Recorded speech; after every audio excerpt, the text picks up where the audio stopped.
You and I are diving straight into some wild school drama. He just wants to study, but his system leaks a massive secret about the rich girl sitting in front. Turns out, her dad is cheating, and the other person is not even a woman. Meanwhile, he has zero clue that the entire class can hear his inner voice. The entire class froze, eyes nearly popping out of their heads. Talk about a plot twist. Isn't Serafina's dad supposed to be the absolute model husband? Even the main character's parents think so.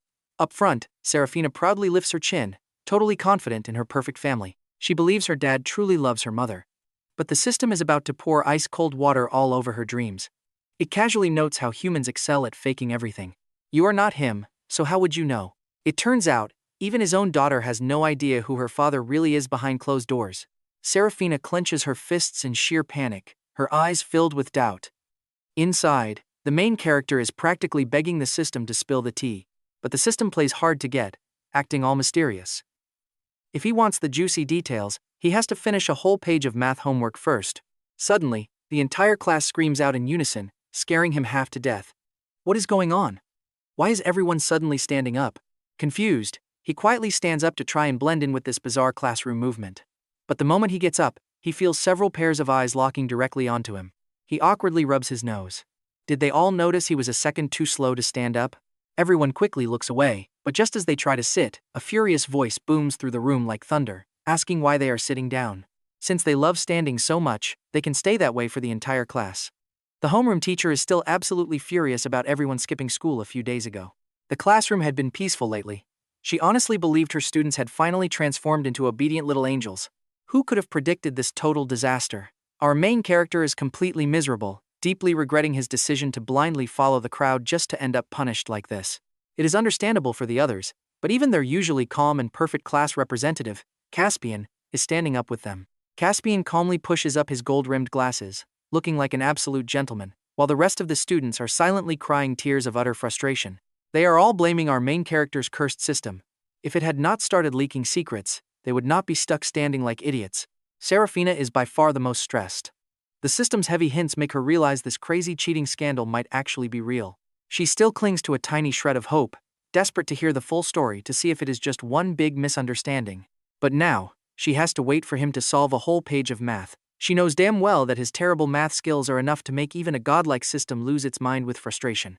Worse, he is a notoriously lazy slacker. Serafina anxiously bites her nails, watching her entire world slowly turn pitch black. Right on cue, the system's voice rings in his head, asking if its master is bored and suggesting they do homework together. Finish it to unlock the juicy gossip. But he just pouts, shaking his head with a face that screams absolute defeat. Seriously, don't you and I want to know who this mystery partner is? Remember, it is not a woman. Even our main character is getting completely hooked. He finally picks up his pen and tries. The system is willing to teach him, but why on earth are these math equations so insanely hard? Can he just give up already? He gives the system a look so incredibly pitiful it would melt anyone else's heart. But this heartless system does not budge at all. Forced to suffer, he miserably buries his head in work, completely missing the school bell when it finally rings. The entire class has their eyes laser-focused on him, totally ignoring the bell. Students from other rooms pass by and freeze in shock seeing Class 13 standing perfectly still. Class is over, yet not a single person moves.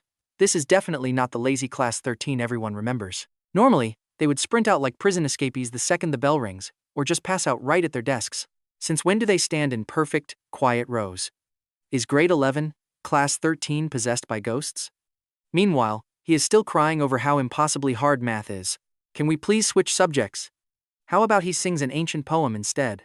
He begs the system for some basic mercy. Now, you and I need to watch the system's reaction as it checks his notebook. 2 full hours, and he finally solved one single problem. It decides to encourage him, rather than ruin his fragile motivation. The system notes he did surprisingly well. He managed to finish 2 problems and gets to take a break. He stares in absolute disbelief, wondering if this is truly the same cursed, ruthless system. Why is it suddenly acting so nice? Did it catch a computer virus? But the system is just following its golden rule: protect his fragile self-esteem.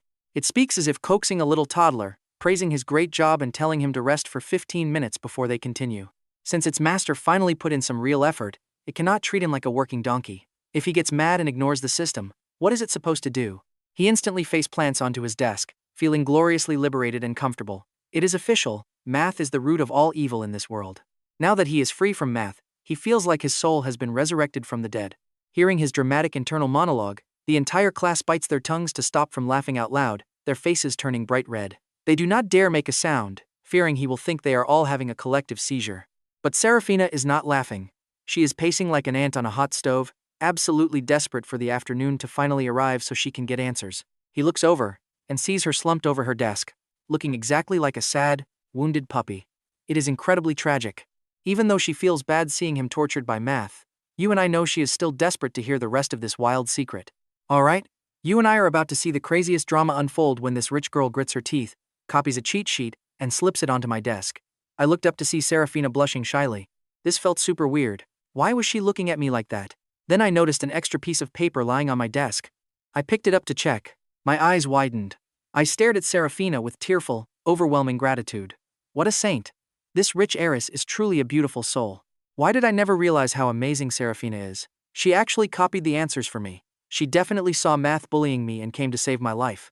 She is literally an angel, a sweet fairy. I love her. Meanwhile, Serafina flushed pink, feeling incredibly embarrassed deep down. She only shared those answers because she desperately wanted the next chapter. Yet here I was, praising her and declaring my love. I am just too cute, she thought. Rowena stared at me helplessly. Another good person label. How many saints can my heart actually hold? Who knows? Caspian, our class rep, pushed up his gold-rimmed glasses with a mysterious, knowing smile. I teared up, holding that cheat sheet like a long-lost relative after 7 years apart. Just as I prepared to put my head down and copy like crazy, the cursed system suddenly blared a loud alarm. Warning, warning, master is strictly forbidden from copying answers. Come on. I only took one tiny peek. The system held me tight. Fine, I will just keep writing. If I cannot copy, I will not copy. Otherwise, I would lose major face, right? Seeing my rebellion, the system detected I was trying to cheat and initiated alternative measures. I just ignored the warning and kept writing. Now pay attention, because the entire class watched to see what trick this system would pull. Right then, the paper in my hand spontaneously combusted. I jumped up in pure terror, screaming my lungs out. Rowena and the school beauty, Isolde, immediately lunged forward. I looked up, seeing them and all the other classmates standing. I forgot my fear of the fire and just stared at them blankly. What are you doing? Did I miss something else? Why did everyone stand up? In unison, the entire class sat right back down. I scratched my head. They were acting so weird.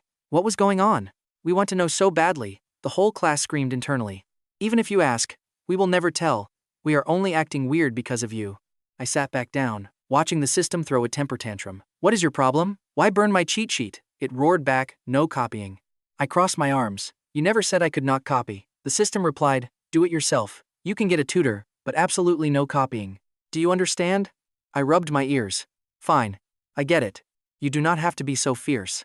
The cursed system glared at me, thinking I was a total nightmare to teach. But since we are bound together, it had to take responsibility to the very end. Even with a pig brain, it would not abandon me. It glanced at the wall clock. All right, time's up. Start right now. I blinked with pitiful puppy dog eyes. Can I get 15 more minutes? Even 5 minutes? Just let me take a breather. I have been doing math all day. I cannot catch my breath. Even farm donkeys do not get worked this hard. Hearing my inner rant, the entire class looked at me with deep sympathy. Serafina turned back with teary eyes, looking heartbroken. But you and I know she needs that sequel, so she turned back to watch. The cold system remained completely unmoved. It sneered. You call this working hard? You spent all morning spacing out. By noon, I literally had to bribe you with food, and then you took 3 hours to finish one task. You spent the first hour whining, barely solving 2 math problems. You rested for 15 minutes and immediately tried to copy answers. My face flushed beet red. Stop talking, I will do it. The system played a video and barked, hurry up. I gripped my pen, staring helplessly at the screen, looking incredibly pitiful. My brain was spinning in dizzying circles. You explain it. This video is making my head buzz like a beehive. Remembering the last math lesson, the system almost passed out from pure rage. Its digital head throbbed. Just study it yourself, I am busy. I pouted. You are giving up on me. It waved its hands quickly. No, I actually have business. Looking around, its gaze landed on Isolde. Go ask her, she is a hidden genius, and will teach you well. Isolde furrowed her brows. Wait, is Isolde not notoriously terrible at studying? Her grades are literally like mine. The entire class was absolutely stunned. Isolde and hidden academic genius? How do those 2 terms even fit in the same sentence? Isolde flipped her hair, pretending to hear nothing, and went back to her comic. Seeing this, everyone agreed. Genius? No way. But the cursed system would never lie. Bursting with curiosity, the entire class waited on the edge of their seats for me to keep asking questions. I anxiously pressed the issue. What is going on? Tell me right now. The cursed system originally wanted me to solve another math problem before spilling the tea. But on second thought, students need rewards to encourage them to study harder. I was totally dumbfounded. Then why are her school grades so absolute garbage? During exams, she scores even lower than me. I am sitting at the bottom, but she is the actual anchor holding the bottom spot down. I always wondered why the throne of dead last belongs to Isolde instead of Rowena, the ultimate troublemaker, who fights daily. Rowena sleeps while we pretend to listen, yet Isolde scores worse. Trust me, you and I are about to uncover how she pulled this off. Let's dive into this crazy story where our main character realizes his last place ranking is actually a massive lie. If Isolde is actually a secret genius, doesn't that make me the factual worst student in school? My system just gave me a deeply judgmental look. The system asks why it would choose the second to last loser instead of the absolute worst. I could only stammer in response. I stammered that it must be because I am incredibly handsome and brilliant, but my cold system showed absolutely zero mercy. It reminded me that I ranked second to last, making me the official new bottom. I pouted, complaining about the personal attacks. Seeing my pathetic state, Isolde let out a soft sigh. I was sad, but quickly got distracted by her massive secret. Why would she fake having bad grades? My system then asked if I seriously remembered nothing about her. I thought she was just a normal classmate. It sighed, calling me forgetful. Annoyed, I told it to stop speaking in riddles while Isolde nervously twiddled her fingers nearby. Every single eye in class 13 was glued to her, waiting for some massive drama. What was the real tea here? My system asked if I remembered a close childhood friend who moved abroad. Suddenly, an adorable, timid face popped into my head. Pay attention here, because this is where the puzzle pieces start coming together. I had saved that sweet, bullied little girl. Ever since that day, she stuck to me like absolute glue, bringing me all kinds of delicious snacks every single morning. Staring at that mountain of delicious treats, I logically made her my official underling. She supplied the food, and I provided total protection like a little boss. This business partnership was honestly flawless. No one could match us, and I was living the absolute dream. My pockets were always completely packed with snacks of every flavor, but sadly, she suddenly had to move abroad for some reason. I was totally depressed. Not because I missed my friend, but because my infinite snack supply chain was gone, and my strict parents never allowed junk food. Junk food was completely banned in my house, so that sweet girl was like a warm ray of sunlight, lighting up my incredibly boring childhood. I always regretted losing touch. I think her name was Shia Shah. Does that ring any bells? I stared at Isolde in complete disbelief, but she kept her icy, emotionless poker face. My heart sank because she looked nothing like sweet Shia. Shia used to blush instantly. She was a soft, adorable little snowball who was too cute for words. I stared back at Isolde. There was just no way this freezing cold academic genius was the same cute kid from my past. Everyone in class, 13, stared in absolute shock at Isolde, our legendary icy school beauty. To think she was once a cute little snowball with a precious nickname. I know what you're thinking, and yes, the class chat exploded instantly, with everyone gossiping about her secret. She slammed her phone onto her desk, furious. When her neighbor teased her by calling her Shia, she shot back a deadly freeze glare. Her deskmate shut up immediately. The rest of the class kept their ears wide open, waiting to hear more juicy gossip about our school beauty. The system officially confirmed it. Even if I did not want to believe it, the timid little girl from my childhood had grown into a freezing, walking glacier. I stole a glance at Isolde's cold face. Catching my eye, she immediately began nervously twiddling her fingers again. When I looked away, her head dropped in disappointment. No one else noticed this tiny micro-action, but Rowena saw it clear as day. Rowena thought Isolde was acting incredibly weird. She glared at me, turned away, and collapsed back onto her desk to sleep. She did not care about Isolde's drama. But why would Isolde fake bad grades? I stared suspiciously at my annoying system. It stared right back at me. I actually pulled out a mirror to check if my face had dirt on it. Nope. Still devastatingly handsome. Not a speck. The system sighed deeply. Apparently, once upon a time, a certain handsome dummy ranked dead last on an exam. He was so devastated that he refused to touch the treats Isolde brought to cheer up her favorite friend, Felix. So on the next exam, Isolde intentionally bombed her score from first place to dead last. Hearing this, all my old memories came rushing back like a tidal wave. Back then, Shia brought treats to cheer me up, but I was too sad to eat them. So next time, she made sure she got dead last. I asked her why she failed. She just smiled and said she never wanted me to be sad, promising that I would never have to be in last place again. I was incredibly touched, but I still scolded her. Being number one is awesome, so why would she throw it away? Why ruin your own grades on purpose? She promised she would stop, but she stubbornly went ahead and did exactly what she wanted anyway. The entire class stared at us with wild excitement. Isolde had literally thrown her throne as the top student straight into the trash just to keep a boy happy. Even Rowena, who was trying to sleep, could not ignore this insane tea no matter how hard she tried. She silently thought that failing was easy, and she could do it too. Meanwhile, the system urged me to go talk to Isolde. Realizing she was my childhood friend, my awkwardness vanished. I grabbed my notebook to go find her, but then another question hit me. Why did she move abroad anyway? The system stared at my blank math homework, deciding it had spilled enough tea for one day and I needed to study. Besides, it had already given me plenty of motivation. It did not want to spoil me too much. It coldly told me to ask her myself. Trust me, you and I are both dying to know the truth, but we will have to wait. Let us jump back in as our poor main character deals with a brutal, ruthless system. I had to clutch my notebook like a lost puppy, waiting for the bell so I could find Isolde. When the final bell finally rang, something bizarre happened. Not a single student in class 13 even moved a muscle. The teacher stared at the deathly quiet classroom as a cold shiver ran down her spine. The lesson was over, yet absolutely nobody was leaving their seats. It was creepier than a horror movie. You see, Class 13 was famous for being total troublemakers who usually sprinted out the door the very second the bell rang. But now, they sat as still as stone statues. They had not uttered a single word for days, and now they refused to leave. This was definitely not normal. The teacher instantly started remembering scary rumors about Class 13 being possessed by actual demons. Terrified, she grabbed her books and sprinted out the door, desperate to find a spiritual master who could sell her a protective talisman. She could not quit because the pay here was way too good. Once she left, I clutched my notebook and slowly started walking over to Isolde. As I approached her, Isolde's ears turned bright pink. I crept closer, staring at her icy expression while my heart pounded wildly against my chest. Does she even remember me? Is this annoying? If she rejects me, I will die of embarrassment. Maybe I should just go back to arguing with that annoying system. Watch closely because everyone in Class 13 was screaming internally for him to hurry up since she obviously remembered him.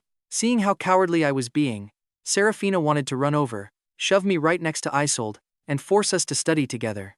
Right when everyone thought I would chicken out, Isolde spoke up and asked if I needed something. Facing her, I stammered out that I had a math question. I instantly regretted asking her to teach me. What an idiot. Isolde is ranked dead last in class, so asking her for help is just plain stupid. It felt like I was looking for a fight. If she got angry, I was ready to run. But Isolde just smiled softly and said sure. She glared at her desk mate, who quickly gave up her chair. I asked if I could sit down, she nodded, and Isolde stood up to let me sit while taking Ara's place. Seeing this, Ara rolled her eyes in absolute disgust, wondering if her chair had some kind of toxic virus on it. She wanted to tell her to beat it, but under Isolde's terrifying, freezing glare, she shut her mouth and let me take her seat. Isolde started explaining the math problem, but my mind completely drifted off to outer space because her voice was just so beautiful. Suddenly, she stopped, her face turning red. She asked what I said, leaving me completely confused since I had not even opened my mouth. Everyone in Class 13 tried to hide their laughter, struggling to stay quiet. Why was Isolde acting so incredibly cute right now? I know what you are thinking, but Rowena was furious about the pretty voice comment, suddenly turning around to glare absolute daggers at me. Since she sat right in front of Isolde, turning around meant she was staring straight at me. That sudden move scared the living daylights out of me. Why was she looking so angry? Hearing my panicked thoughts, the rest of the class turned their heads to watch. Sure enough, Rowena looked absolutely furious, and everyone immediately started linking her anger to those wild rumors from earlier. Everyone assumed she was completely jealous, and honestly, I thought so too. Why was she so angry? Was it because Isolde was helping me? Was she jealous for her partner? She would not hire thugs to beat me up, right? She is the school tyrant, after all. A punch from her would hurt incredibly bad. How did I forget they were a couple? If I had known, I would have stayed far away. My weak arms cannot survive a beating from her. Hearing my mental panic, Rowena's face twisted with rage. She wanted to find whoever started that couple rumor and beat them to a pulp. Her face looked more terrifying by the second. What was that expression? She was not actually about to punch me right here, was she? Should I run? Rowena opened her mouth to speak, but Isolde cut her off with a freezing command to just ignore her and continue. My eyes went wide as I panicked. Were these two actually going to fight right here? If they started swinging, I needed to run immediately. Their last fight forced me to write a 3,000-word apology letter. That horrible trauma was still very fresh in my mind. Never mind, I solved enough. I would leave the rest to that annoying system. I tried to stand up, but Isolde was way too quick for me. She shot me an icy look. This was her rare chance to be close to me, so she would not let me escape easily. She glared at Rowena. She asked if Rowena had an issue, and Rowena bragged that she could tutor Felix too. Isolde scoffed, acting like she just heard the funniest joke in the world. She mocked Rowena's terrible double-digit math scores, causing Rowena to turn red with a sudden flash of pure regret.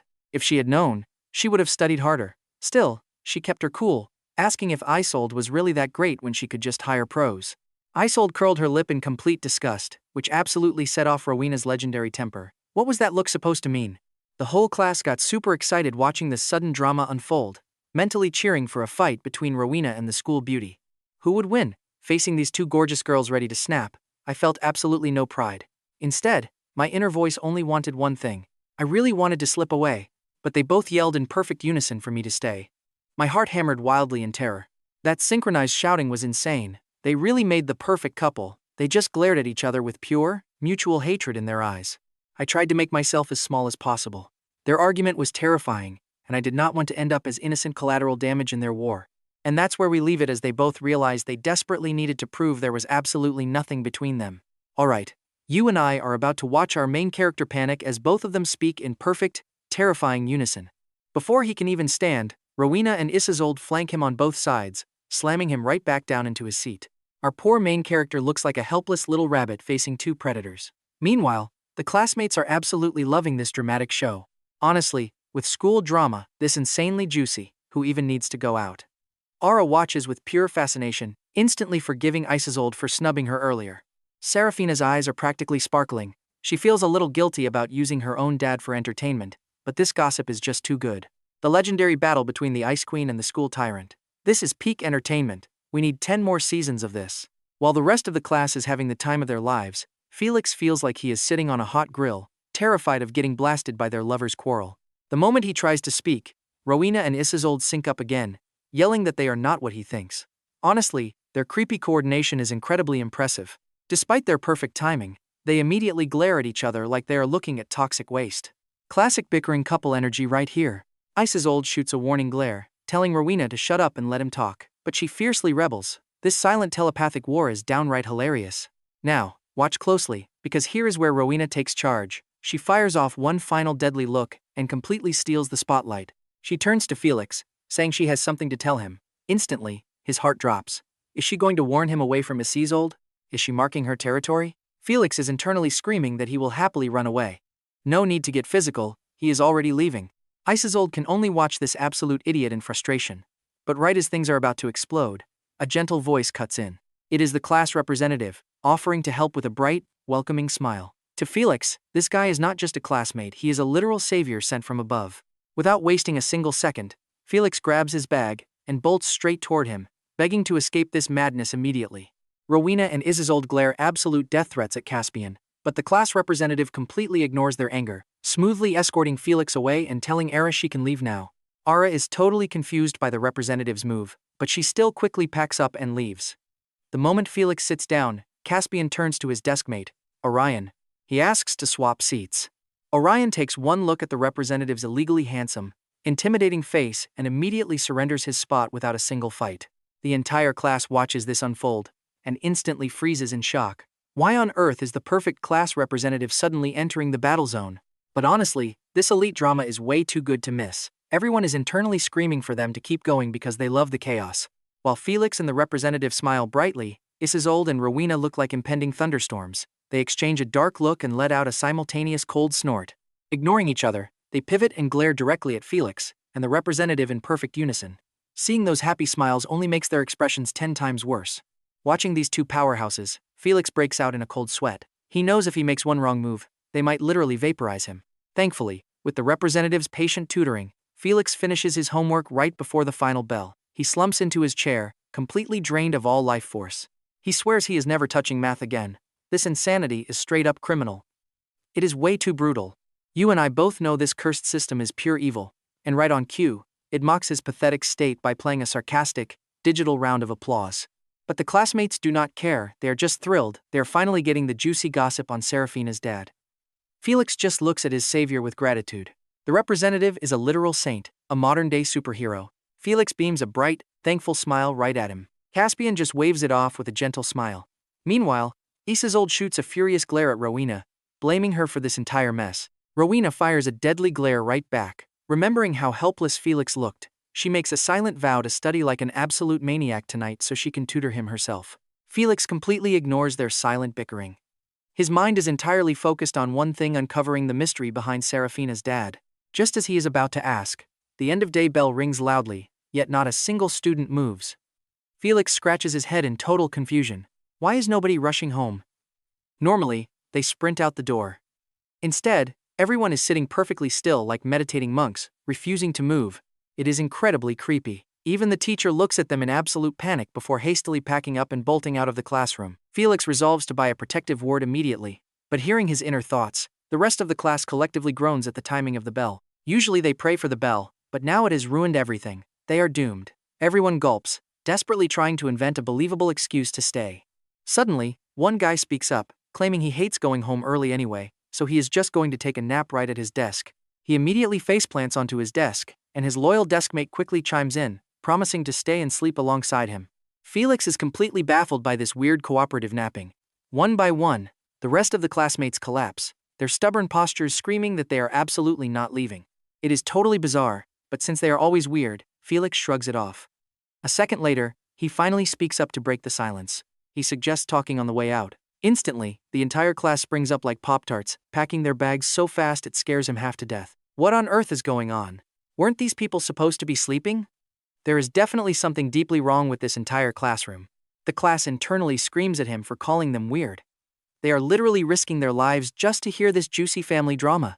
And as Serafina approaches with a sweet smile to invite him out, you and I are left wondering if this is the start of something even crazier. Alright, you and I are getting into a wild drama invitation. I smiled and nodded, saying, sure thing.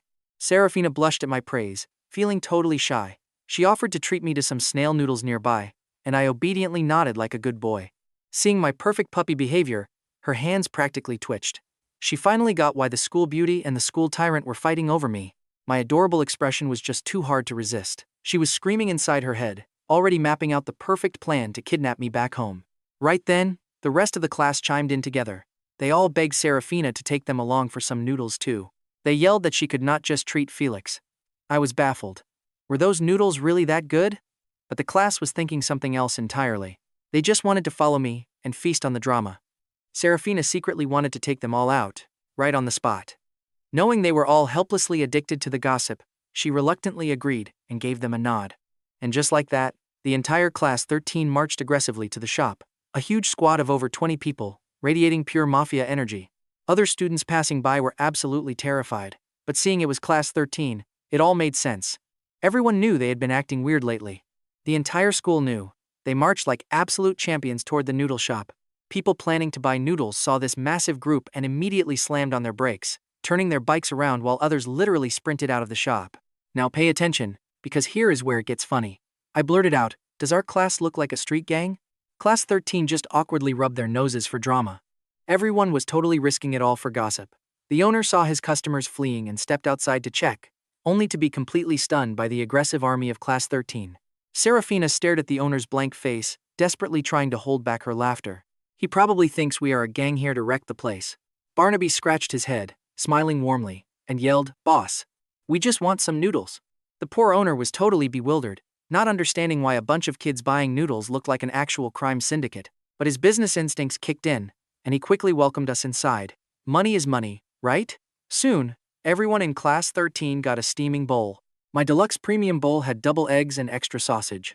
While eating, I secretly asked my crazy system a burning question. So how did Serafina's dad crash his marriage? Who is the secret partner? The moment I asked, all of Class 13 bugged their eyes out, staring right at me. The system cleared its throat. Master, listen to this. Not only is Serafina's dad cheating, but her mother is also having a secret affair. I was speechless. The class looked around in shock, and Serafina literally turned to stone. Both her dad and mom were cheating. How was this possible? She thought her parents were deeply in love.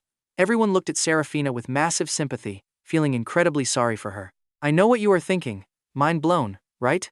Turns out both parents are cheating as the system drops massive shockers. Her dad is doing some forbidden family tree stuff, and her mom is playing the spicy stepmother role. My eyes practically popped out. Things were that crazy. The class screamed with excitement, wanting more, while Serafina slumped onto the table like a dead fish. Spicy stepmom tropes. How could anyone guess this? She desperately wondered who her dad was seeing. Was it her eldest uncle, youngest uncle, or surely not her grandfather? That would literally attract lightning from the heavens. She thought, if it was not grandpa, but rather an uncle or her mom with her little grandma, she could handle it. Life felt so incredibly bitter. Even sweet pastries could not soothe the intense pain in her heart. The whole class looked at Serafina with deeply sympathetic eyes. She just waved her hand, wanting them to stop. She felt those pitying looks made her look pathetic. The system kept dropping drama, so I curiously asked if the parents knew about each other. The system smugly replied that they absolutely knew, even covering for each other like actual partners in crime. I wanted the whole process. I demanded the juicy details, and the rest of the class agreed. Serafina broke down, crying out that she just wanted to go home. It was too terrifying. The system suddenly coughed, revealing that the husband and wife were currently at the nearby Floral Sun Hotel. They booked a room right nearby, and the system offered to tell the story on our way. I stood up instantly, and the entire class jumped up with me. Our class representative Caspian pushed up his gold-rimmed glasses with a sly smile, asking if we wanted to visit his family's hotel. The Floral Sun Hotel belonged to his family. I nodded my head furiously like a chicken pecking at rice.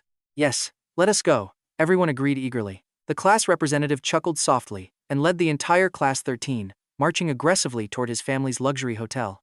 The system suddenly chimed in, asking whose drama we wanted to hear first, her dad's or her mom's. I thought about her mom and the little grandma not getting along.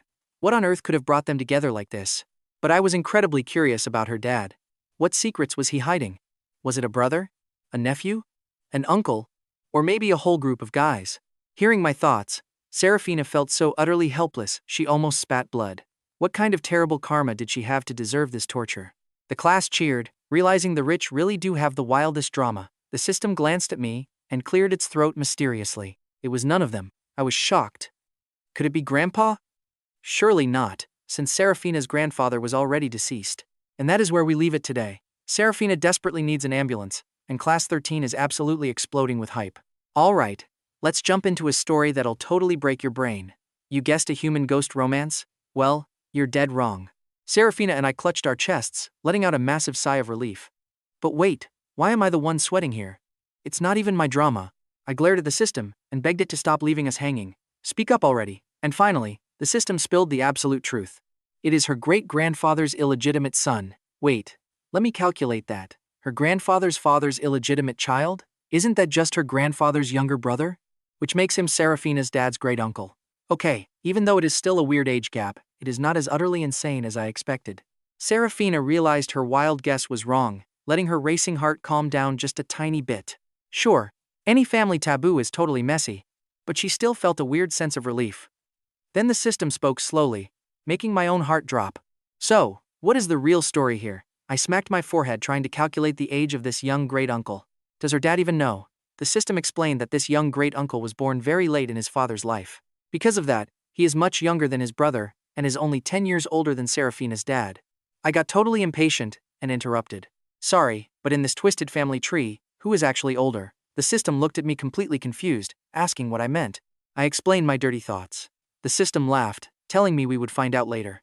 It warned me to stop interrupting, or the story ends here. I immediately shut my mouth. Please, go on. The system hummed softly and continued the tale. Now pay attention, because here is where the real drama starts. This young uncle was hidden from the world. Nobody knew he existed, while her dad was a wild playboy. But when the playboy met this young uncle, his heart skipped a beat. He fell hard, obsessed with the thrill of chasing him.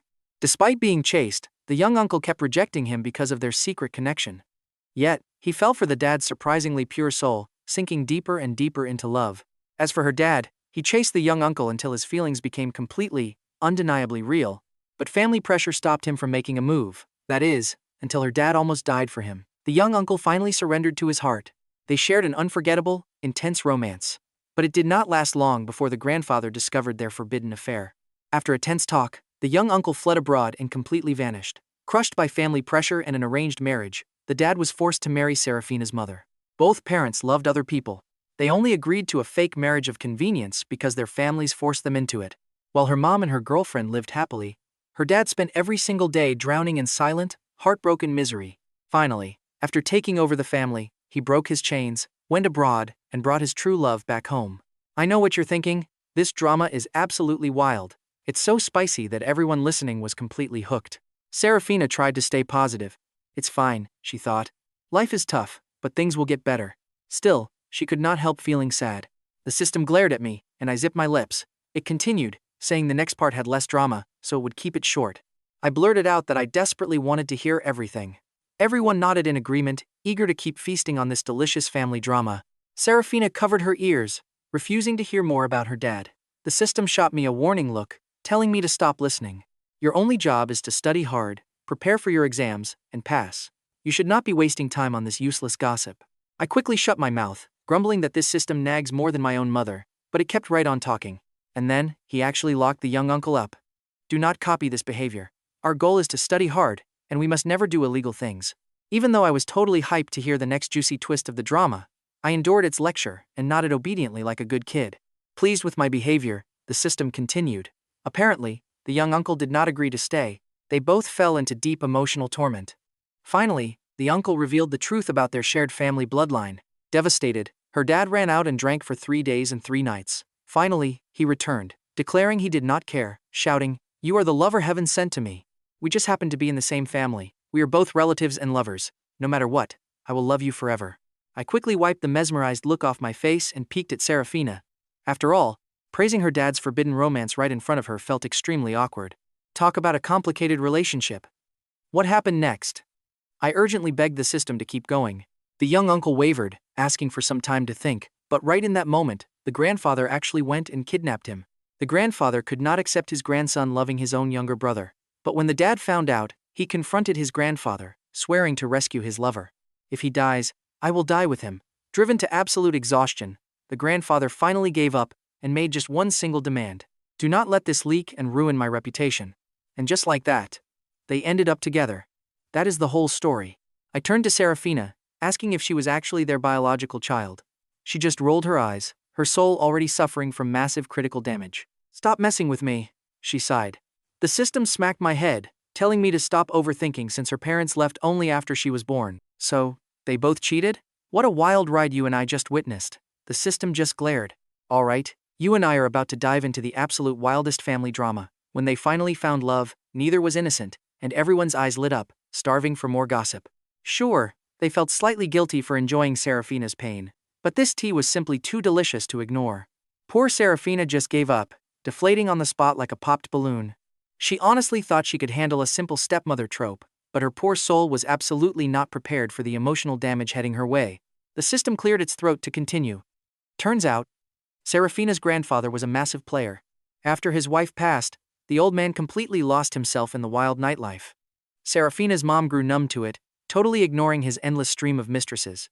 She only had one rule: never bring them home. Yet, he actually brought one woman back and legally married her on the spot.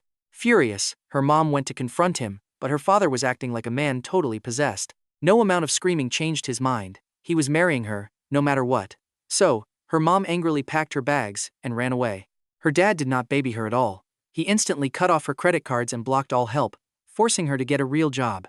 She ended up working at a cozy cafe. The owner was a gentle, incredibly beautiful, and kind-hearted lady.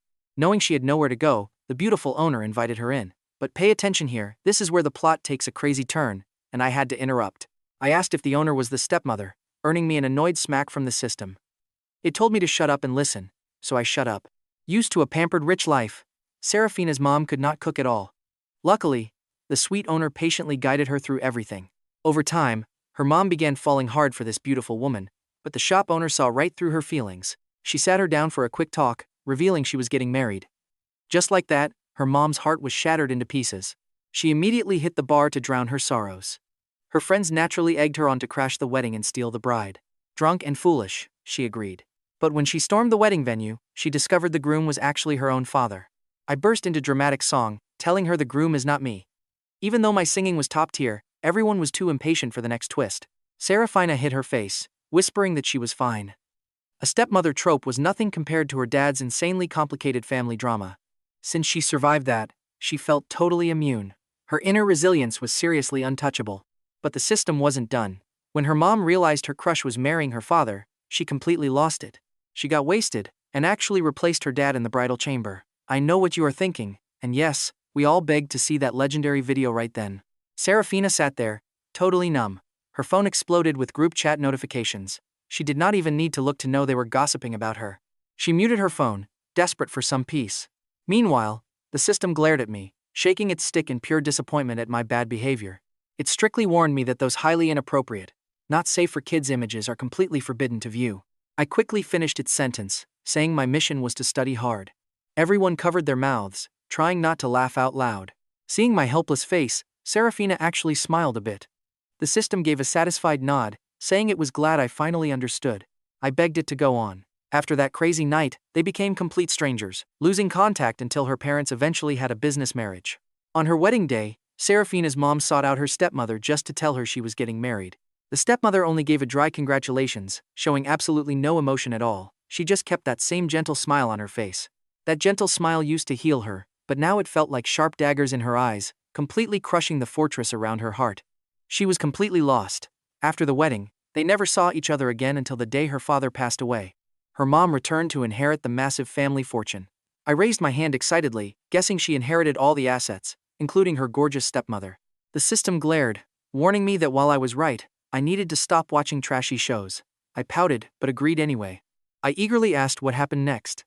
The system explained that a massive, heart-wrenching, and painful drama unfolded right after. Eventually, they ended up together.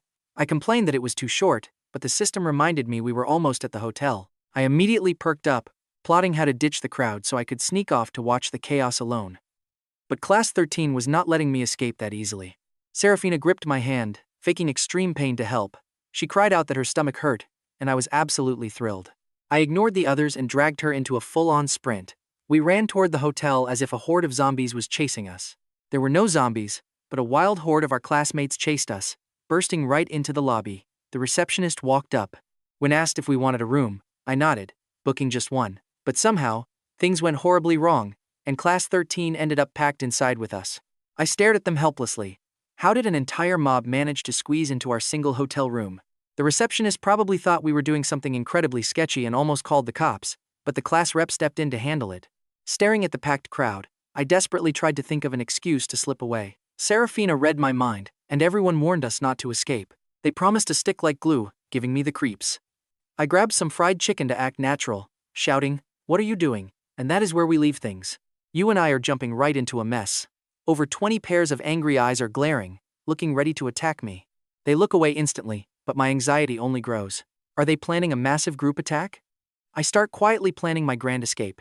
Just then, my system alerts me. They are almost done, so move now or miss out. I leap out of my chair instantly. My heart races. Am I getting too old for this? The second I stand up, everyone else rises in unison. Yeah, they definitely have issues. They clench their fists, totally offended by my thoughts. I quickly announce that I am just going to fetch some fruit. Before they can react, I sprint out the door like a lightning bolt. A whole mob instantly chases after me. Realizing I look incredibly suspicious, I scream internally to run faster. Where is this secret spot? The system leads the path while Class 13 chases close behind, my heart pounding with pure, anxious excitement. Passersby and hotel staff freeze in complete shock at this weird chase. Luckily, a quick gesture from the young master instantly calms everyone down. They just assume he is hosting his classmates. Following the system, I stop at a suspicious room door and nod slowly. Is this really the spot? Pressing my ear to the door reveals absolutely nothing. I curse silently. Is the soundproofing seriously this powerful? Here's where it gets crazy. If I break this door, what happens? My system casually tells me to just pay for the damage, letting me breathe easy. If it only costs cash, there is nothing to fear. But as I prepare to make a legendary breakthrough, the system warns me to keep it calm. It reminds me, I am only here for gossip, but I disagree. Waiting means missing the entire show. Right as I prepare to move, a thought hits me. Who exactly is hiding inside? The system confirms they are all there, leaving me completely shocked with my eyes wide open. The classmates are stunned, their jaws hitting the floor. The usually polite and dignified Serafina looks ready to vanish into the ground out of shame. Who knew they played this rough? She threatens to break the door down herself. I gulp in terror when I spot a heavy hammer in her hand. Where did she even find that? She points to a nearby toolbox. I feel a chill. Do they know everything? Class 13 casually nods, admitting they heard it all from me. Serafina flashes a creepy smile, sending a cold shiver down my spine. She raises the weapon, ready to strike, but the class representative stops her with a gentle grip. Annoyed, she looks up only to see him smiling calmly at her. Vandalism is a bad look, sure, but her own parents are inside right now, playing some wild multiplayer coup game of their own. I agree out loud, but my inner thoughts tell a different story. Everyone glares in disbelief, knowing breaking the door was entirely my idea. I play completely dumb. Why is everyone staring? Is there dirt on my face? Or am I just getting too handsome to ignore? The class representative knocks smoothly, yelling that there is a fire outside. I roll my eyes at this cheap trick, yet everyone else looks deeply impressed. Serafina is determined. She just wants that door open so she can catch her wild parents red-handed in the act. Even though catching them is deeply embarrassing, seeing her parents completely throw out all the rules makes her feel strangely free and liberated from expectations. You and I both saw this coming. A shirtless guy cracks the door open with another man and two women behind him, quickly trying to slam it shut. Mom, Dad, what are you doing? Serafina screams, her voice cracking with total shock. Her panicked dad quickly claims they are only getting massages. I peek my head in to verify if that is true. And suddenly my loud thoughts leak out. Why is everything censored with pixelated mosaic blocks? The system calmly explains it is just protecting my precious mental health. All explicit visuals are censored, completely blowing my mind. If it is just a massage, why block it? Let me see. They are only shirtless. The system firmly refuses. They really are just getting massages, but my focus is now entirely derailed by my stubborn guide. Why did you not tell me that sooner? The system fires back seriously, mocking my incredibly dirty mind for immediately assuming the worst. I saw nothing and still got yelled at. I feel deeply wronged. You totally set me up, I complain miserably. The class feels totally let down since nothing scandalous happened. Seeing my disappointment, the system clarifies that they already finished the deed earlier. Now they are just relaxing. Wow, their marriage must be incredibly strong. My classmates nod along in silent agreement with my thoughts. Serafina glares at the group, bars the entrance, and slams the door shut in our faces. I stare at the wood, feeling incredibly disappointed. Where is the rest of our entertainment? Everyone radiates pure curiosity. The system then offers to provide a live audio feed of the room. I nod frantically. Yes, please. The whole class agrees, but just as the audio stream starts, the door suddenly flies open. Serafina grabs me and pulls me inside. Having heard my loud thoughts, she figures exposing everything to one gossip is safer than the whole crowd. The class gets locked out again. They beg the representative to open the door, but he just shakes his head in refusal. He cannot just invade a guest's room. As they run out of ideas, my loud thoughts ring out, screaming about how spicy things are getting. I feel like a total outsider intruding on family secrets. Is this even legal? The system brutally tells me to leave if I care. But I am already here, so obviously I must watch the drama unfold. How did Serafina even discover this secret? I am dying to know. Outside, the class finally realizes she pulled me in because my thoughts are so loud they pierce the walls. What a crazy twist. Watch closely as the guys glue themselves to the door like geckos, desperately trying to eavesdrop. Alright, you and I are diving straight into the chaos. Felix just got kissed and confessed to by Serafina. If he knew this would happen, he would have never stepped inside. Even the guy by the door is completely shocked. What? Isolde and Rowena immediately raise their hammers, ready to smash the door down. But then, a soft voice stops them. Wait a minute. I have the master key. The shocked students stare at the class representative. You had the key this entire time? Why did you keep us waiting? The class representative just gives them a blank look. Earlier was not the right time. But now, I have to save my client. As the hotel owner, keeping my guests safe is my top priority. Felix is dragged into the room by Serafina, finding her dad fully clothed. 4 adults are sitting stiffly in a neat line. Serafina pulls him down to sit right across from them.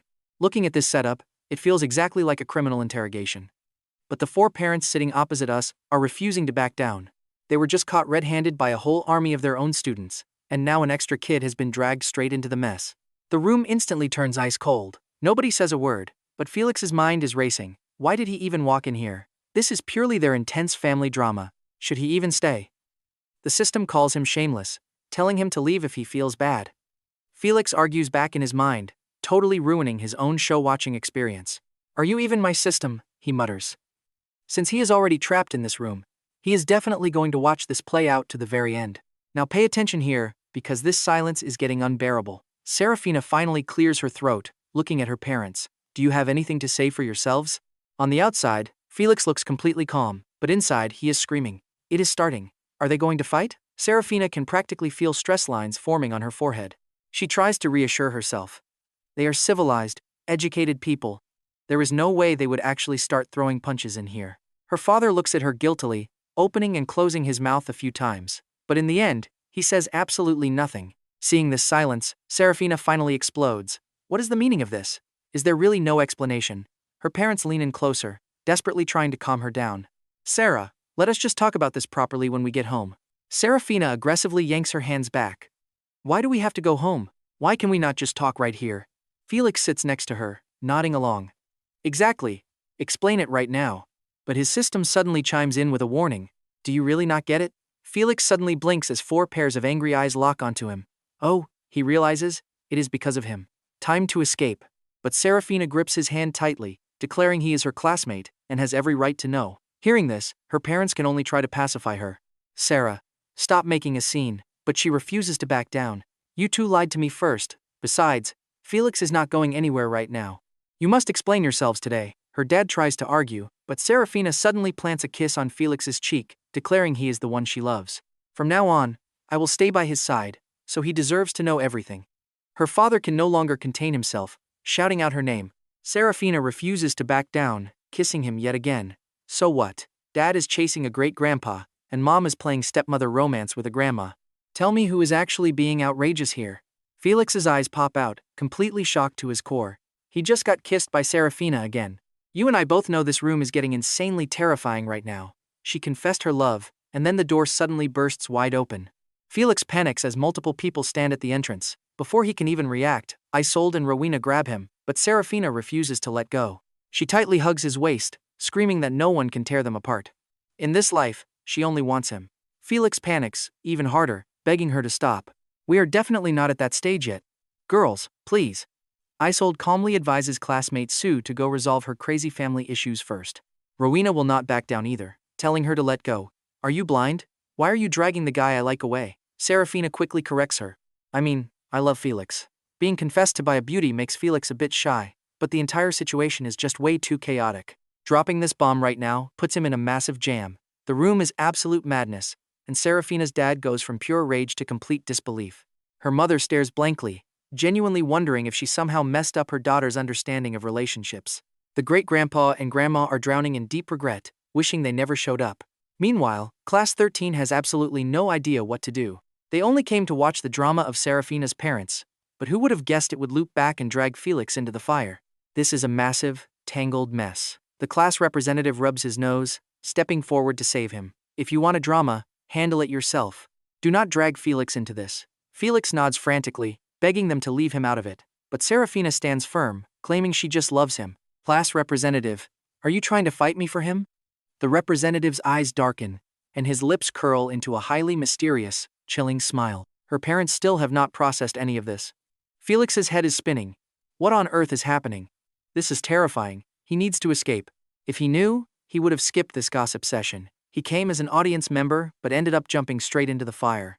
Isolde steps forward, grabs Felix's hand, and coldly announces to the room that his parents miss him, so she is taking him away. Felix nods his head frantically in agreement. Yes, let us go right now, but Serafina refuses to yield, gripping his hand tight. You cannot leave. My parents want to meet you too. She looks to them for support. Right? Mom? Dad? Even though this whole thing is incredibly bizarre, to save their daughter's reputation, both parents quickly nod along. Yes, we would love to have a little chat with Felix. They are dying of curiosity, wondering who this boy is that completely captured her heart. Isolde refuses to back down, saying they have seen him, and now they are leaving. She drags him away, but Rowena chases after them, holding him tight. And that is where we leave Felix, completely trapped by a jealous school tyrant. Trust me, you and I are definitely going to want to see how he survives this. Stick with me here, because our main character is currently caught in the most awkward, chaotic trap ever. He tried to pull away, but failed miserably. I stared frantically at Isolde, signaling for help. Your girl is acting crazy, so do something and free me, but she ignored me, forcing me to look to Rowena.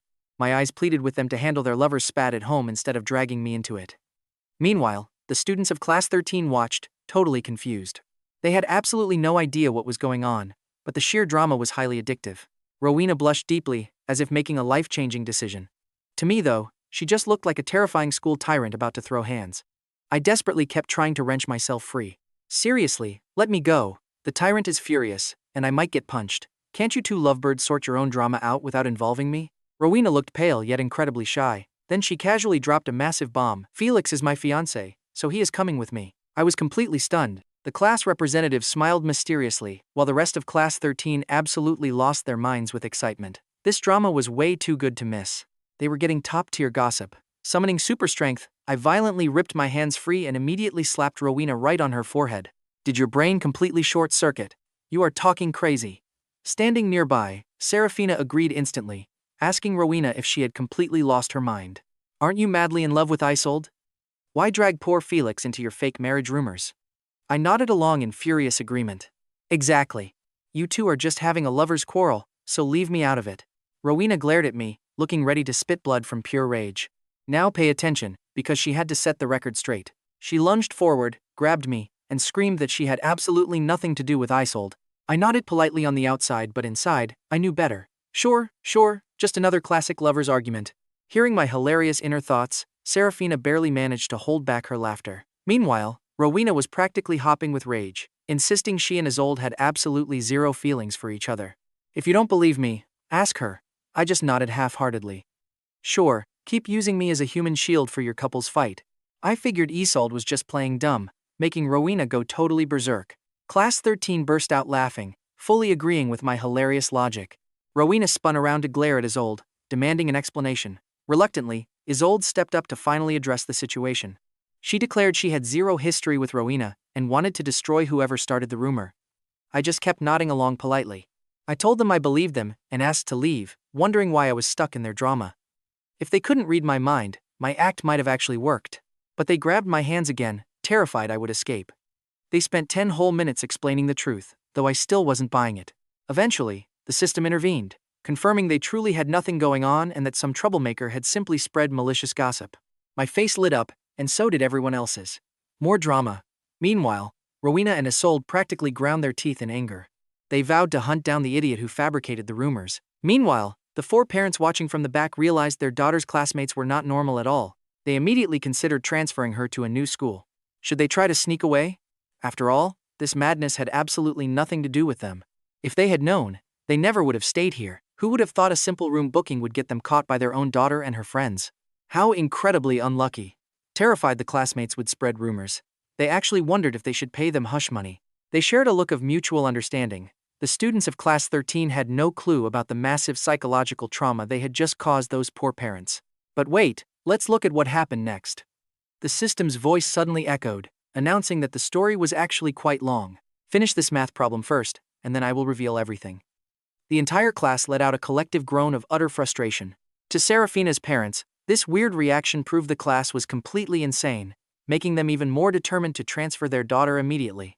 Furious, I ignored everyone else, held up the system, and demanded to know what it wanted. I literally just finished a problem, and now you are forcing me to do another? Why is it always math? The system calmly replied that it was because my math skills were shockingly terrible, making me yell in rage. I am terrible at all subjects, I argued. The system simply noted that since I knew my flaws, I had to study even harder. Nobody had ever seen someone roast themselves so brutally before. For a moment, the class did not know whether to laugh or cry. Dangling fresh drama right in front of us and then locking it away was pure torture. What could possibly be more painful than this? Knowing how slow I usually was at solving math equations, everyone nearly lost all hope of hearing the gossip. But right then, I spoke up with an idea. I have been doing math for days, so let's switch to literature. When the system agreed, I grinned, asking if I got to choose. The system agreed. Smirking, I swayed my head side to side, and began reciting an ancient poem in a sing-song voice. Goose, goose, goose, swaying its neck, singing to the heavens. Finished, I clapped my hands and demanded the story. Everyone stared in complete disbelief. Who knew you could outsmart a system like that? Furious, it tried to object, but I reminded it of its own promise. A grand system going back on its word? Defeated by my logic, it realized it had fallen right into my clever trap. Reluctantly, it began spilling the tea. It all started on a dark, windy night when the school beauty and the tyrant clashed. They tripped and fell into a tangled mess. A bystander caught them, added some juicy details, and uploaded it to the school forum. Soon, people started shipping them, and that is where we leave it. Trust me, you and I just witnessed a classic rumor mill masterpiece. Alright, you and I are diving into a crazy world where a lie repeated enough times magically becomes the truth. But wait, why is this story so short? The system just sneered. It said I half-assed my homework, and demanded another poem for the full details. I flat out refused, obviously. Just knowing the basic truth is enough. I can imagine the rest. Honestly, Rowena and Isolde did not care about details anyway. Clearing up this rumor was our main goal, but they did not expect my next inner thoughts to absolutely terrify them. So, their romance was fake? And there I was, admiring their couple goals. What a shame. Rowena desperately wanted to scream at me to forget the rumors. She and that idiot Isizeld have absolutely zero connection to each other. Isolde glared at Rowena, fully aware she was cursing him out in her mind. He shot a look back, then turned to me. Do you finally believe me now? There is nothing between Rowena and me. I quickly nodded, saying, I got it. You were just rumor victims. Can I leave now? This whole place is way too freaky. And if you two were rumored, why explain it to me? What does this have to do with me? Even though Rowena and Isolde were happy to clear the air, they felt a weird emptiness inside. Meanwhile, Serafina stood nearby, laughing hysterically. The system watched its master's reactions, nodding in total satisfaction. This is how you do it. Stop worrying about useless drama. The most important thing is studying hard and making progress daily. I waited forever for a reply, then hesitantly asked if I could finally leave. Serafina immediately hugged me, squealing that I was just too adorable. She told me to come home with her so her dad could adopt me. I just rolled my eyes. Please, stop it. Sure, Serafina is gorgeous, but I do not like her like that. Besides, her family tree is way too chaotic. Watch closely, here is where the chaos kicks off. Serafina kissed my cheek to assert dominance, demanding to know what those two are to me. Seeing that kiss, both girls instantly dragged me behind them to protect me. Rowena proudly declared she was my fiancé, and Isolde refused to back down. Isolde claimed childhood sweetheart status, but the class representative suddenly chimed in, objecting to the whole thing. Everyone stared at him in utter shock. Class rep, why are you jumping into this? I felt so dizzy. Why is he joining the drama too? From now on, his reliable image in my heart is completely shattered. The class rep rubbed his nose, smiling gently, and explained that as their representative, he could not allow signs of early romance in school. He said he had to extinguish it immediately, since our main mission as students is studying hard. I bugged my eyes out, squinting at him. Why does it feel like he is possessed by my system, suddenly forcing us to study? Was this guy always so enthusiastic about schoolwork? Everyone nodded in agreement. The class rep was acting completely abnormal. Yet, he ignored my inner thoughts and did not care about everyone staring at him.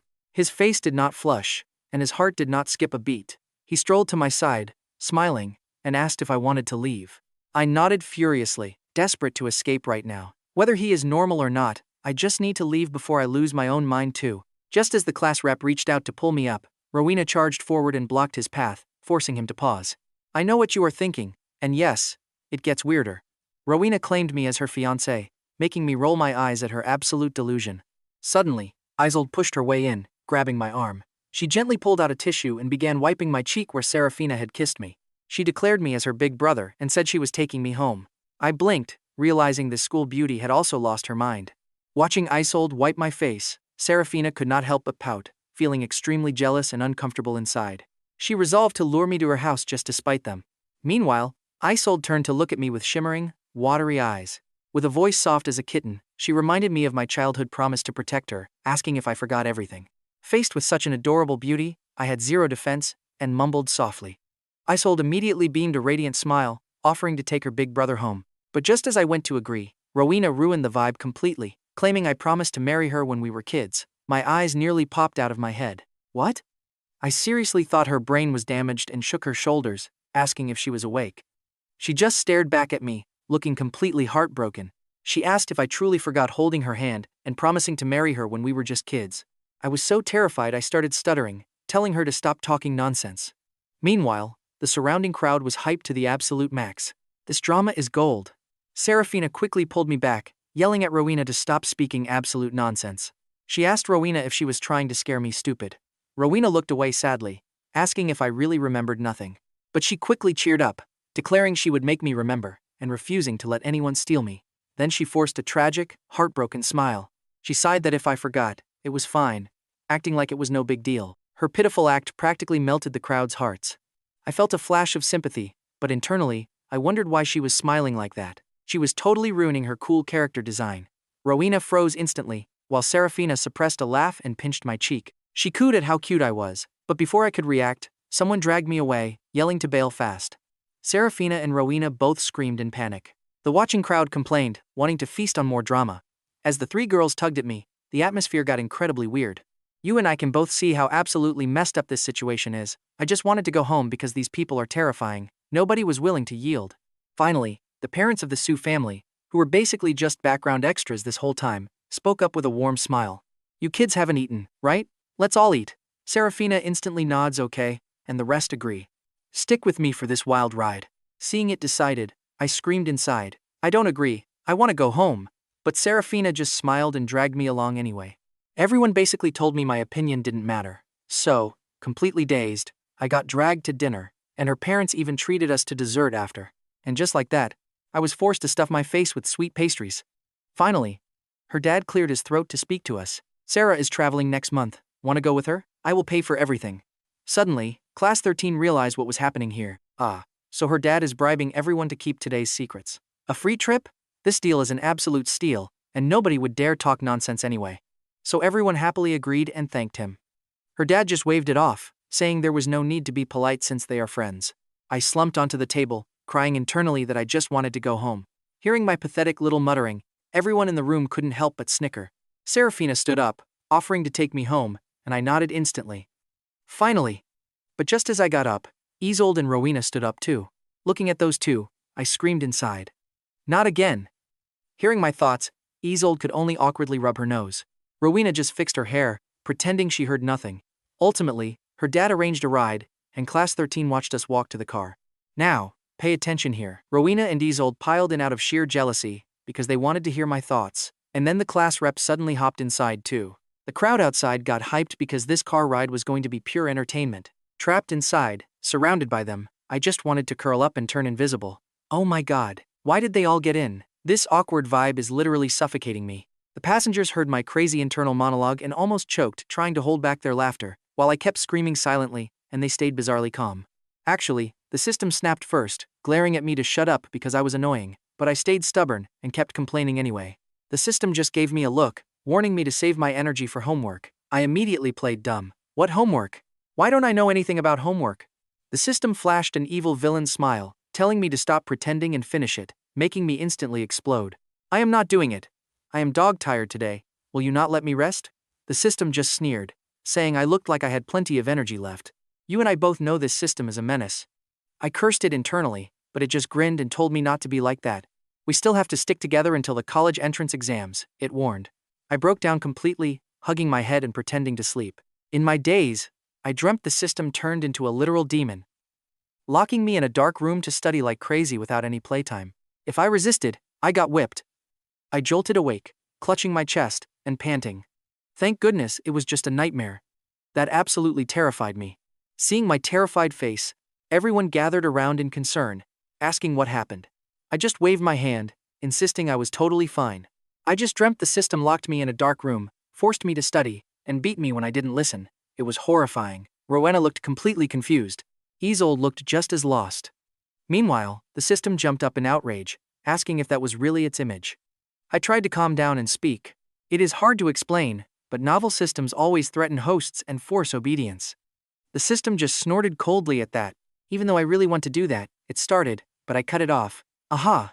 You do want to lock me up and force me to study. You really are an evil system. It hopped around in absolute fury, screaming at me to stop talking nonsense because it is a certified orthodox system.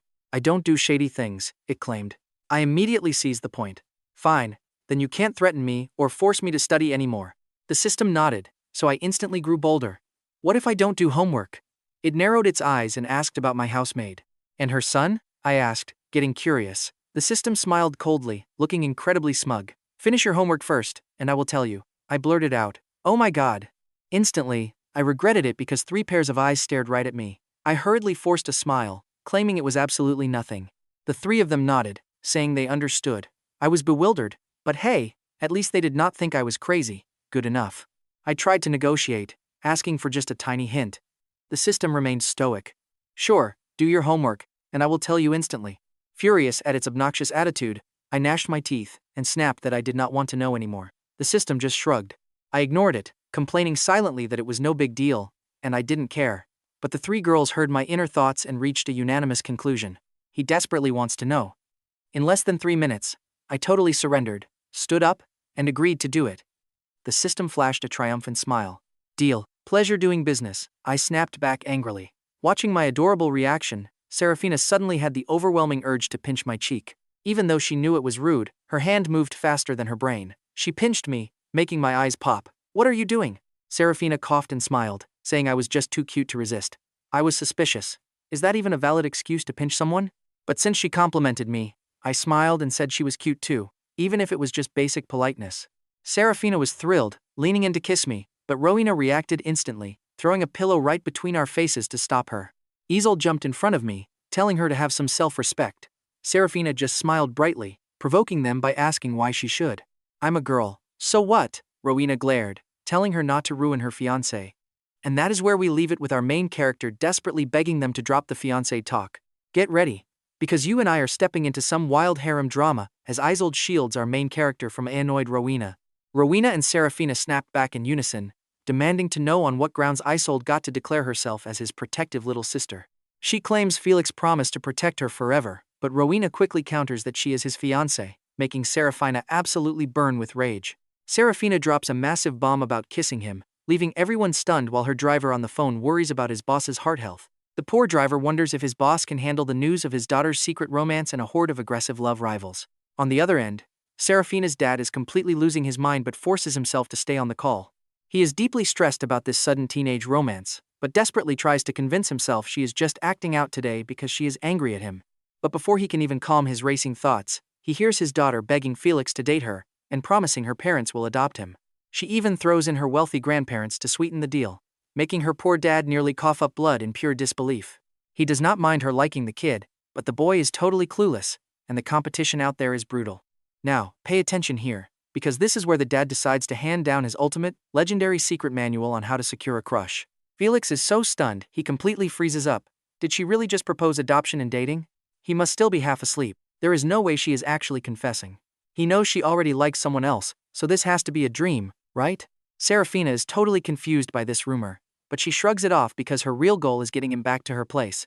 Snatching up a handsome treasure like him is going to be incredibly fun, so she smiles warmly and confesses her genuine feelings again. Felix blames his literal system for overworking his poor brain to the point of hearing crazy hallucinations. He thinks he is imagining love confessions and needs some serious rest, while the system just rolls its digital eyes at being blamed yet again. The system wonders how it became the bad guy, though it has to admit these teenagers are playing some wild games. Hoping its master won't fall for these sweet, dangerous traps, the system relaxes once it sees Felix's completely blank, unbothered expression. His absolute priority is studying hard, not getting tangled in romance, but Serafina refuses to let him off the hook so easily. She claims she is falling harder by the second, making his jaw drop. That is confession number 3. Before he can even reply to her radiant smile, both Rowena and Isolde shout in protest while the class rep steps in to stop it. He firmly states that high school romance is forbidden, before smiling out the window and announcing they have finally arrived at the house. You and I know the driver is not stopping this car, especially when his young mistress just confessed and is still waiting for her answer. He thinks it is best to keep driving around to give them some much-needed private time. Pretending to be totally oblivious, he keeps driving, knowing he only takes orders from his young miss, earning her absolute, silent approval. She promises him a massive raise for his loyalty, which makes the driver smile and handle the steering wheel with absolute grace. Felix watches his own home slowly fade into the distance, confused as to why they are literally bypassing his entire neighborhood. Serafina reminds him he still owes her an answer, but Felix quickly rejects her, saying they are far too young to date. He claims his parents would never allow it anyway, prompting his system to nod in absolute agreement about focusing on schoolwork. Giving his annoying system a dry look, Isolde suddenly beams brightly and asks if they can finally get out of the vehicle. Rowena laughs in victory, convinced Felix only rejected her rival because he still harbors deep feelings for his actual fiancée. Serafina ignores the noise and tells him to call her Sarah, leaving Felix wondering if nicknames are really the priority. When he obediently says her name, she beams with joy and finally orders her happy driver to turn the car back around. The car swings around, stopping right in front of Felix's gate, but just as he opens the door, she calls him back. She mentions a family trip planned by her wealthy dad, leaving a deeply confused Felix with zero memory of this event. His system explains it happened while he was yelling to go home, right before Serafina uses her adorable charms to beg him. Totally unable to resist a cute girl, Felix completely folds and agrees, leading to the entire group following him right out of the luxury car. Serafina asks why they are following, only for Isolde and Rowena to reveal they both just bought massive luxury villas right next door. Before they can continue dragging him into their rich girl drama, Felix grabs his bag and bolts for his front door. Escaping inside is his only hope for survival, leaving the girls standing in the yard staring at each other in utter confusion. Once Felix vanishes, the girls quickly disperse, leaving the poor class representative standing completely by himself on the empty street. Watching this from her window, Serafina offers the lonely class rep a ride home, which he happily accepts with a polite smile. After dropping him off, she heads home, only to walk into her living room and find 4 mysterious people standing completely stiff. So, what do you and I make of this crazy cliffhanger, as Serafina demands the absolute truth from her mom? Alright, you and I are jumping right into this hilarious scene where the stammering mom panics and shoves her husband forward to explain everything. She claims she wanted to speak up, but her husband objected. Realizing he had just been completely sold out, the dad looked back only to see everyone cheering him on, leaving him to bite the bullet. He stammered nervously for ages before suddenly blurting out her name. He asked if she liked her classmate, offering his help. The others were completely dumbfounded by this bizarre, sudden change of topic. But Serafina was instantly hooked, asking her dad if he really had a secret method as he sat beside her. He boasted about winning over her tough ancestor back in the day, claiming her little classmate would be an absolute piece of cake. Hearing his silly, unserious attitude, the grandfather could only facepalm in utter embarrassment, while the mom and grandma beside them burst out laughing at the sight. And just like that, the family began a full strategic meeting on dating. Her father summarized his core strategy, claiming you need to be thick-skinned, highly romantic, and willing to spend lots of cash. She looked at him like he was some veteran player, asking if he dated a lot back then. But the moment he opened his mouth, a chilling death glare locked onto him. He turned, met his lover's intense gaze, and instantly slammed on the brakes, denying everything. He declared he had only ever loved one person in his entire life, staring deeply at the grandfather with eyes full of pure devotion. Honestly, we can't help but cringe at this gooey, romantic display. It makes Serafina totally gag in disgust, forcing her to completely give up on asking her cheesy dad for advice. She asked her mother for advice instead, causing her mom to blush crimson and wave her hands around in pure embarrassment. Her mother insisted she was too young for such adult advice, but Serafina leaned in closer, dying of curiosity to know what the secret trick was. With a bright red face, her mom whispered the secret, making Serafina's cheeks instantly flush bright red too. Her mom teased her about it, while Serafina patted her warm cheeks, looked around the room, and prepared to leave them with one final thought. She announced she was heading upstairs since she understood their relationships now, leaving her surprised dad to ask if she minded. She shrugged, asking why she would care since they wouldn't break up anyway, as both parents hugged their partners and shook their heads quickly. With that, she left. Meanwhile, inside my bedroom, I was violently wrestling with a massive pile of homework. I absolutely could not write another single word. Why was there so much? Meanwhile, my system stood nearby holding a tiny little stick. It nagged me, saying this was the usual amount, and that I only struggled because I simply was not working hard enough. I glared back in frustration, but it just smacked me with the stick, ordering me to write faster, while I stared pitifully at the exercises. This was way too hard. I wanted to unbind from this annoying system and get a refund, but its voice echoed like a demon. Keep dreaming, it said, but watch closely, because the system suddenly offers a way out, making me jump with excitement. What is it? It declared that if I got into a top-tier Ivy League university, it would unbind. Hearing that, I immediately started writing like a complete maniac. Deciding to stick to my homework, I quieted down, which made a satisfied smirk slowly spread across the system's face.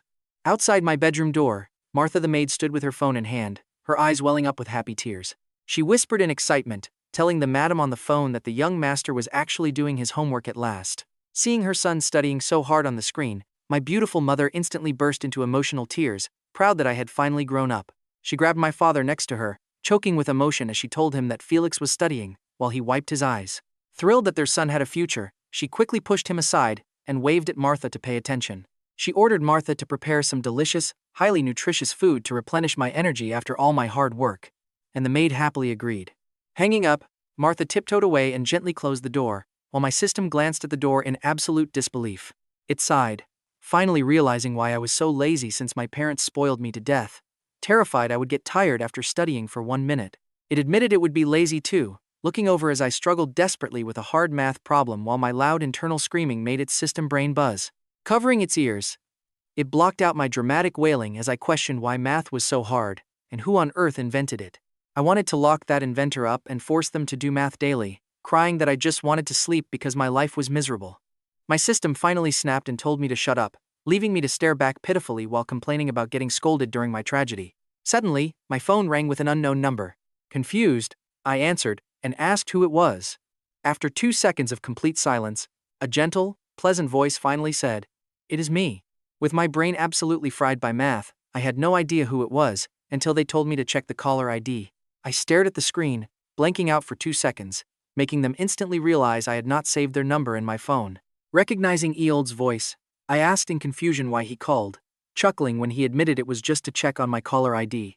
And that is where we leave it today. Trust me, You will be just as shocked as I was when Eold suddenly tapped on my balcony glass. Alright, you and I are diving into a crazy one. Isolde's voice suddenly comes from my phone. I open the door, and there she is. How did you even get here? She casually points next door. We are neighbors, she says. Wait, did she just climb over? She looks at my phone screen, looking a bit hurt. You didn't even save my number, she pouts. I stare at her. Is that really what matters right now? You literally just climbed over a wall. Weren't you scared of falling? She smiles, happy that I care, and says she is fine. I give her a look. Why are you here? Anyway, save my number first. Then I'll tell you, she demands. I sigh, tap my screen a few times, and show it to her. There, saved. Seeing her name on my phone, she smiles. I came to tutor you, she says. I was ready to say no, but wait, tutor? Yes, please, come on in. Seriously. I just need to get this homework done as fast as possible. I pull up a chair, sit right next to her, and get ready. I grin and say, Teacher Isolde, you may begin. She looks a bit shy sitting in my desk chair, totally flustered. Calling her teacher makes her face turn completely bright red. She starts explaining the math in a super sweet, gentle voice. She finishes explaining and asks if I get it. I just stare blankly. Wait. What did she just say? Now pay attention, because here's the crazy part. She knows I have no clue, but she just gently offers to explain it all over again. She is way too nice. Seriously, she is so much better than the system. I am totally lost, but she doesn't yell. The system would be threatening me with a stick by now, but the system just sneers, telling me to wait 10 more minutes. Actually, make that 1 minute. Isolde is definitely going to lose her temper. Teaching me is basically a nightmare. The system waits, watching her explain the same thing, over and over. Finally, I get it, and she is still incredibly calm and sweet. The system realizes that Isolde would actually make a way better system than itself. Her emotional stability is literally superior to a machine. We finally finish half of the work. Noticing my tired eyes, she suggests taking a break. I grin. Teacher Isolde is the absolute best. She is sweet, and she actually lets me rest. Seriously, a million times better than that nagging system. The system rolls its digital eyes. But hey, at least I am studying, so it lets my double standards slide. Suddenly, there is a knock at the door. Auntie Martha brought some soup. Hearing her voice, I look at Isolde in absolute panic, grab her arm, and hiss. Quick, hide. She is confused, but I am losing my mind. If Martha finds a girl in my room, she will tell my parents, and that is a massive headache. I drag Isolde around the room, desperately looking for a spot, before pointing right under the bed. Get in! She looks at the fluffy rug, her lips twitching. Am I really that terrifying that I have to crawl under a bed? I am sweating bullets, terrified Martha will walk in. This is where you and I would panic too. I urge her, exactly, so get in. Thinking she is moving too slow, I pat her shoulder, pleading with her to move it and slide under. If she sees you, my parents will scold me to death. Isolde watches me flailing around like a panicked rabbit and just bursts out laughing. I stare at her, completely dumbfounded. I am fighting for my life, and she is laughing? If she wasn't tutoring me, I would be furious. She stops smiling and tries to speak. But Martha's voice rings out from right outside the door again. Felix, are you still in there? My panic levels break the scale. I pull Isolde down and give her a deadly glare. Get in. She looks at the tight space, then at my angry, puffed-up cheeks, and finally decides to slide right under the bed. Seeing her successfully hidden, I let out a massive sigh. I quickly open the door and flash Martha a bright, innocent smile. I still have homework to finish, I say. Martha looks at me, frowning. Felix, why are you sweating so much? I wipe my forehead. Yep, totally drenched from sheer panic. I grab the tray from her hands, and lie that I have way too much work left. I can't chat right now. Gotta go. Seeing me actually study for once, Martha is thrilled and doesn't want to get in the way. Do not study too late, she warns. I nod like a maniac and finally slam the door shut. I collapse onto the floor, gasping for air. Outside, Martha looks at the door, tears of absolute joy filling her eyes. Our lazy young master is actually doing his homework. She immediately runs to report this miracle to my parents. She pulls out her phone, walking away, so she doesn't disturb my study session. Madam, our young master is actually doing his homework. He has been at it for hours. He's finally grown up. On the other end, my mom literally starts sobbing. Felix is actually studying? This is a miracle. I need to go back home right now, this very instant. She hangs up instantly. On a luxury private island, my dad watches my mom frantically packing her bags, utterly confused about the rush. She straps on her backpack, completely determined. Yes? Studying is way too exhausting for my precious baby. I must feed him. Dad suddenly remembers mom's cooking. which literally explodes kitchens. Desperate to save his house and my stomach, he quickly stops her. Honey, he finally decided to study. If you smother him, he might run away. Hearing this, she freezes. Trust me, you and I need to see what comes next. Honey, is that really true? The husband pulls his wife down to calm her, reminding her about their own son's stubborn personality. If you pressure him, and he quits studying, then what? Trust me, you and I are about to see how easily she gets convinced. They agree to stick to their original plan. The husband smiles, always letting his wife decide, though he still worries about leaving him alone without Martha. With her husband's reassuring words, she finally relaxes. Meanwhile, the main character is slumped on the floor, totally forgetting that Isolde is hiding under his bed. She waits under there for what feels like ages, never hearing the maid enter. Only the sound of a door shutting echoes, leaving the room in a creepy silence. Unable to wait any longer, she carefully peeks her head out. It looks like Martha finally left. She crawls out from under the bed, staring down at our panicked main character on the floor. Seeing his utter terror, she smirks and asks if it is really that scary, making him nod frantically. Extremely scary. If Martha finds a random girl hiding in my room, she will absolutely snitch to my parents. They would fly straight back to interrogate me with endless questions. That is real horror. Hearing his dramatic inner thoughts, Isolde just raises an eyebrow. Are you really that afraid of your parents? She reaches out to pat his head, teasingly telling him not to be scared. He gives her a weird look and snaps back, insisting he is not scared, before swatting her hand away and warning her not to pat his head. Isolde's smile grows wider. She promises not to do it next time as he gets up, handing her a bowl of bird's nest soup to thank his tutor. Isolde takes the bowl with sparkling eyes, asking if there is more, since this is supposed to be his late-night snack. He tells her he is literally giving up his entire snack and asks what else she could possibly want. But when he tries to grab the bowl back, she smoothly dodges him. She smiles brightly, thanking him and saying she loves it. He just looks at her helplessly, confused by how fast she changed her mind. How bizarre. Isolde completely ignores his complaints, holding the tray in one hand while dragging him right back to his desk to sit down. She tells him to drink up so they can finish studying, but watch closely, our main character is only doing this to get some juicy gossip about Martha's son. He takes a sip, praising how delicious it is, and proudly brags that Martha's cooking skills are absolute top tier. Once he finishes, Isolde puts the bowl aside and begins tutoring him. With the promise of some premium drama waiting for him at the end, he grits his teeth and pushes through his exhaustion. Finally, under her strict guidance, he finishes all his homework and happily declares that he is done. Staring at his completed notebook, Isolde smiles beside him and praises him for finishing the work so fast. Looking at the pitch-black night sky outside, he tells her she does not need to force compliments because he knows his own limits. He smiles awkwardly, wondering if it is too rude to kick her out right after studying, but Isolde just smiles back radiantly, waiting to see what kind of excuse he will come up with. Now, I know what you are thinking. Is he really going to kick her out? Yep, he risks it all, awkwardly pointing out how dark it is outside. Holding back a laugh, Isolde nods in agreement. He quickly suggests she should head home before her family worries, especially since she lives alone. He urges her to head back before a burglar breaks in, making Isolde freeze in disbelief before bursting into a helpless laugh. She asks if he knows how expensive their neighborhood is, but he seriously asks what if a master thief breaks in, hoping she buys his ridiculous excuse. Isolde laughs, teasingly saying she cannot go home now because a master thief is too dangerous. She is literally using his own words against him.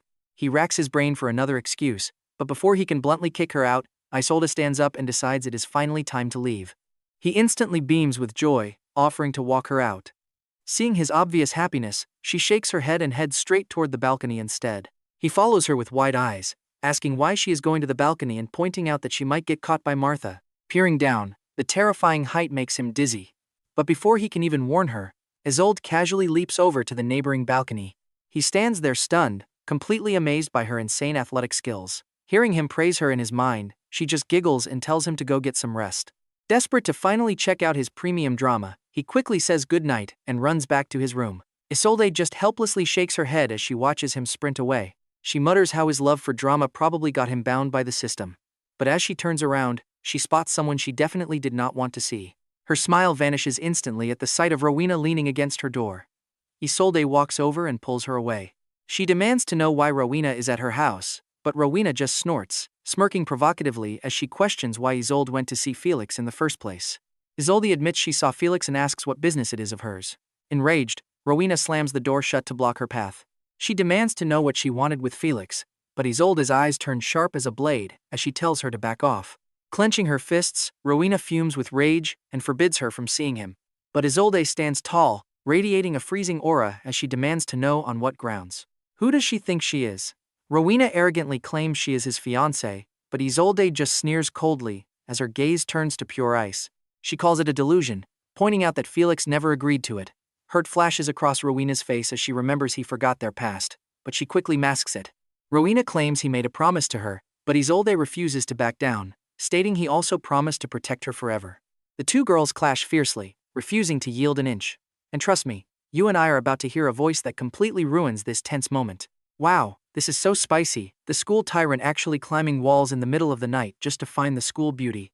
Alright, you and I are starting with a beauty pinning the school tyrant against the wall. Who knew this terrifying legend was actually a total softie? I am losing it. Turns out, staying up late brings the absolute best drama. But wait, are these two actually a thing? Why did they explain everything to me so desperately? Am I some sort of incredibly important person that this couple feels the need to put on a whole dramatic act right in front of me? Maybe they just want to keep things private. She is a terrifying legend after all. The absolute boss of the school acting like a softie? It is just too wild to believe as I watch them. While I see a romantic wall pin, the reality is completely different. They are actually miles apart, fiercely hurling venomous insults at each other with pure hatred. But the moment they hear my voice, both of them freeze solid. They definitely did not expect me to witness this, and totally misinterpret the situation. They glare at each other with pure disgust, and instantly spring apart. I am completely left dumbfounded. Why did they jump so far away from one another? Are they having another fight already? Is this couple always this moody? Is dating really this annoying? Right then, the system's voice suddenly echoes inside my head. Dating is incredibly annoying. It turns you into a total fool. You will throw your money at a girl and lose your entire identity in the process. That sounds absolutely terrifying. I tremble in fear, asking if it is really that bad. The study system nods eagerly, reminding me that I am still young. You do not know how to spot fake people yet. That is why you must study hard, pass your exams, and become much smarter to protect yourself. That way, no girl can ever scam you. I nod in complete agreement. A broken heart is one thing, but losing my hard-earned money? Absolutely out of the question. Exactly, so let us go back and do homework. But I protest, saying I just finished all of it. Now pay attention, because as I ask for the gossip on Martha's son and get up to leave, I suddenly freeze. Two pairs of murderous eyes are staring directly at me. Terrified, I freeze on the spot before bolting away with my heart pounding. Oh no, they saw me. They definitely saw me spying on them. When I show up at school tomorrow, they are going to murder me to keep me quiet. Oh my god, I seriously need to transfer immediately. Hearing my thoughts, both girls instantly panic. But then my inner voice kicks in again, realizing my parents would ask too many questions if I transfer. I can't exactly tell them I witnessed a secret romance between the school beauty and the school tyrant. You know what? Let us just forget this ever happened. I will just pretend I saw absolutely nothing. I am a complete genius. Hearing my decision, both girls finally let out a massive sigh of relief.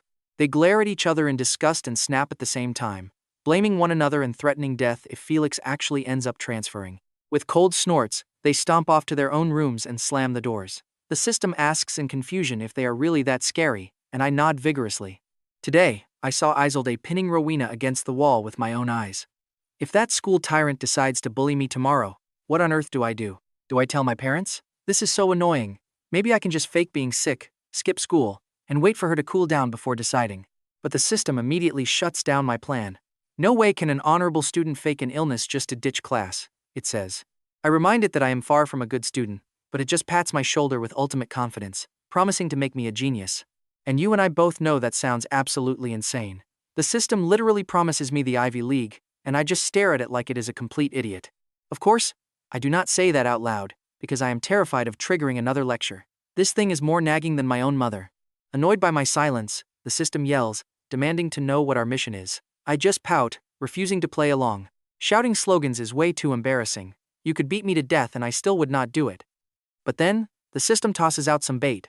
Finish this study task, and we can gossip about Martha's son. Hearing there is massive tea, I instantly perk up and start screaming with excitement internally. Time to study, study, study. Since it is only in my head, nobody can hear me, so it is not embarrassing. The system nods happily. Since I am already doing this, I decide to just let go and shout my goal. Get into the Ivy League. Get into the Ivy League. Seeing me cooperate, the system offers a small reward to keep me from striking. It tells me to come closer so it can start the story. I jump up excitedly, but suddenly hear a strange noise outside my room. I open the door to investigate, but find nothing. As I step out, the system urges me to hurry back inside.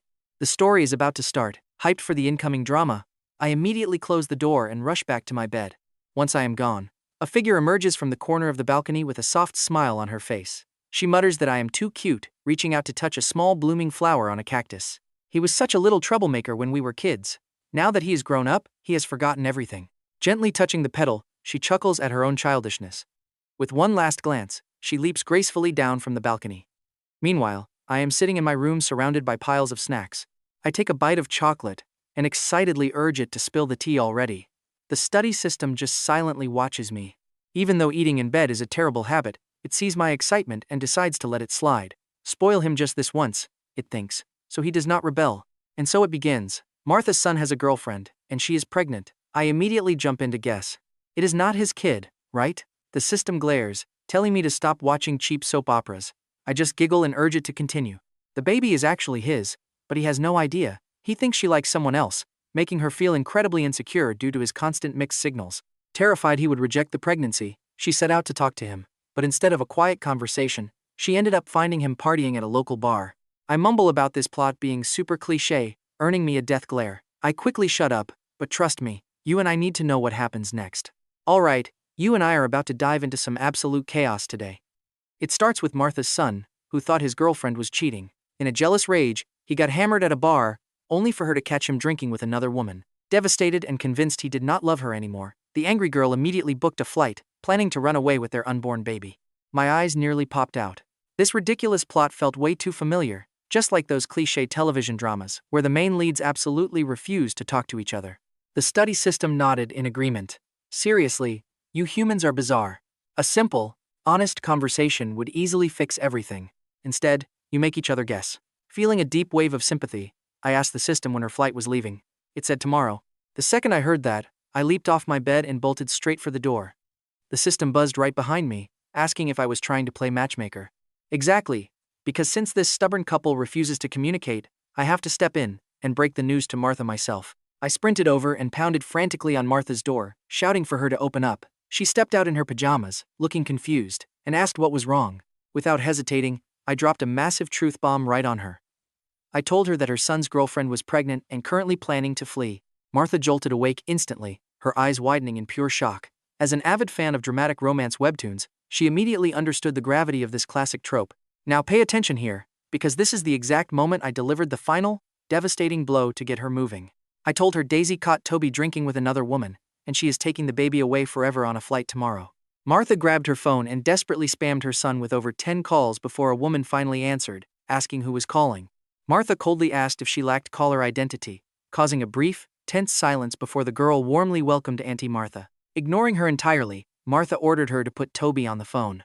A moment later, a heavily slurred, drunken voice answered, prompting Martha to roar at her useless son. She screamed that his pregnant girlfriend was running away because he was busy getting wasted at a bar. The line went completely silent as the boy started trembling. He stuttered, asking his mother if Daisy was actually pregnant. Martha just snorted, replying that since she was not his girlfriend, he should find out himself. She told him to go to the airport before hanging up.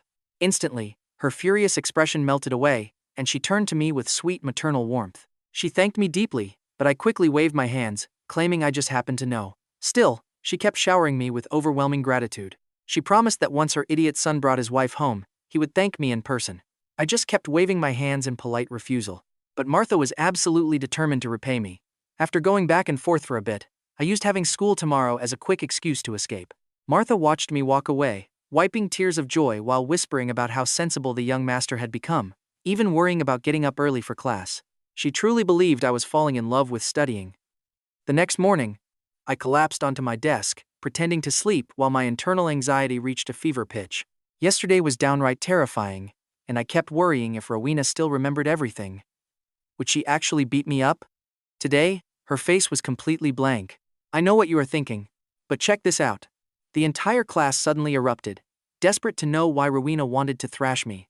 They wondered what secret I had uncovered, with some even shouting to sell their houses just to move next to me and catch all the endless daily drama. As the classroom descended into absolute chaos, the teacher arrived, sternly warning everyone to behave themselves and focus entirely on the upcoming examinations.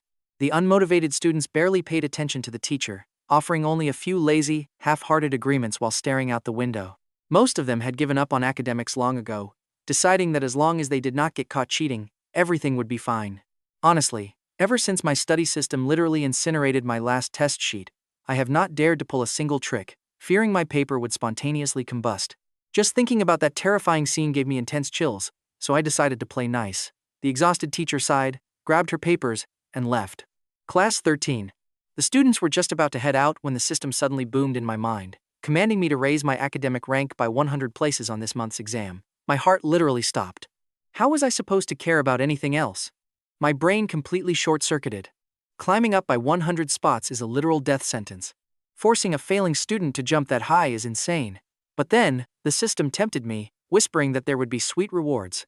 Even so, I flatly refused. The system scanned the quiet classroom, eventually locking its eyes on a random boy, with a highly mysterious smirk. It asked if I knew about the student whose younger sister was kidnapped, instantly leaving the entire classroom in absolute shock. My eyes went wide as pieces of the puzzle clicked together. I realized it was Tristan's missing little sister. I remembered my parents discussing the tragedy. Tristan was only 8 when he took his 5-year-old sister outside, only for her to vanish when he looked away. The guilt had eaten him alive ever since. When I asked the system, it proudly confirmed everything. It puffed out its chest, claiming to know absolutely everything, including exactly where the missing girl was currently being held and who the real culprit was. Tristan whipped his head around, staring at me with bloodshot, desperate eyes, terrified of missing even a single clue about his lost sister. The rest of the class watched us with bated breath, hoping the system would reveal the truth, especially his childhood friend Chloe. She loved that adorable little girl, and ever since she vanished, Tristan's family watched their once cheerful boy transform into a silent, deeply depressed shadow of his former self. And trust me, you and I are going to want to see what happens when the truth finally comes to light. Alright, you and I are diving into a moment that will absolutely tear your heart out, seeing Tristan covered in blood, eyes burning like a demon, screaming that his sister's disappearance was his fault. But now, with actual news of his sister, Chloe's eyes light up. Finally, Tristan might stop torturing his own soul. She looks at me, begging the system for answers. I can't hold back and scream, then hurry up and tell us.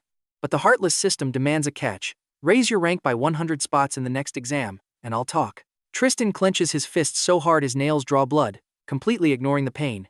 Our classmate loses it. I want to swear so bad right now, but I'm holding back. He tries to negotiate instead. Can you just tell us first? I swear I'll study like a madman, but the system coldly shakes its head, refusing. No way. Hearing that, I snap too. Do you have any humanity? A little girl's life is on the line, and you expect me to study? The system replies instantly, I am not human. I am a system. That icy answer makes me want to uninstall this thing forever. Sensing my explosive rage, it quickly adds, she is perfectly safe. Just jump 100 ranks, and I will reveal her location. I glare at the screen. Can you actually guarantee her safety? The study system nods. I guarantee it. Then swear an oath. If you lie, may you get struck by lightning and rank dead last in every exam. The system sighs helplessly. I swear to guarantee the safety of Tristan's sister. If I fail, may I be struck by lightning and rank dead last in every exam. Is that good enough? I grit my teeth. Fine, I will trust you this once. Hearing this, everyone finally breathes a sigh of relief. As long as she was safe, that was everything. Tristan relaxes, but don't blink, because the real impossible challenge is about to start. With my trash grades, could I actually jump 100 ranks so fast? While he worries, his phone buzzes. The secret classmate group chat, eavesdropping on my inner voice, suddenly explodes. Can Felix really do this? Absolutely. Even if he struggles, we have Isolde and the class rep. If those two tutor him, it will definitely work. Chloe's hopeful words hit like a rock in a silent pond. It barely makes a ripple, because everyone knows I am completely impossible to teach. But nobody wants to crush her hopes, so they pretend to agree. Then Penelope texts, if studying fails, we can just use technology to help him. You mean cheating? Do not call it that. We are helping a friend. Keep dreaming. Last time someone tried, the system incinerated the cheat sheet into pure ash. You seriously think human tech can escape the all-seeing eyes of my system? That heavy truth plunges the chat into dead silence. Suddenly, one absolute genius pitches a wild idea. What if we pool our cash and bribe other students to skip the exam entirely? Boom. Felix instantly jumps 100 ranks. I think this plan is pure gold. Me too. Are you guys insane? He has a goddamn system. You think it won't notice? This won't work, that won't work. What can we even do? The only real option left is to relentlessly tutor him starting this very second. Just teach him to nail all the easiest basic questions. If he secures those points, climbing 100 ranks is totally doable. It is a solid plan. You and I can see how awesome this class is. Watching them brainstorm, Tristan looks at the chat, deeply moved. His eyes grow damp, fingers trembling as he types a message. Thank you, everyone. The chat replies, do not be a stranger, we are classmates. Your little sister is our little sister too. If our own family is missing, of course we are going to risk our lives to find her. Exactly. We have to bring her home. Tristan, do not worry. The class rep and Isolde are absolute genius-level students. They can definitely drag Felix's grades up. Felix might be lazy, but he would never run away from this kind of responsibility. Just look at how hard he is working right now. At Seraphina's words, they all turned to look at me, head buried deep in grueling study. If only they could not hear my desperate inner voice screaming in agony, it would be perfect. Oh my God, why is this so brutal? If I knew my life depended on this, I would have studied. System, please, can we negotiate just a little? Like cutting it down to 10 ranks? How about that? The system's robotic voice literally glitches with pure disbelief. That is a horrific discount, going from 100 ranks down to 10. Do you think we are haggling over cheap vegetables?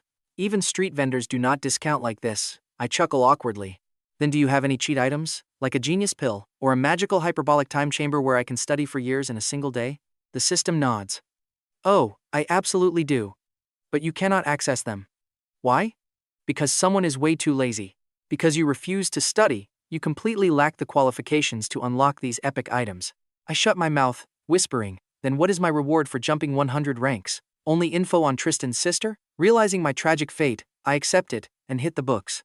Why is it that I know every single word individually, but together they look like a completely foreign alien language? Just as I am drowning in confusion, Isolde walks over to help. What don't you get? I'll teach you. Looking at Isolde, I feel like I'm staring at a literal savior.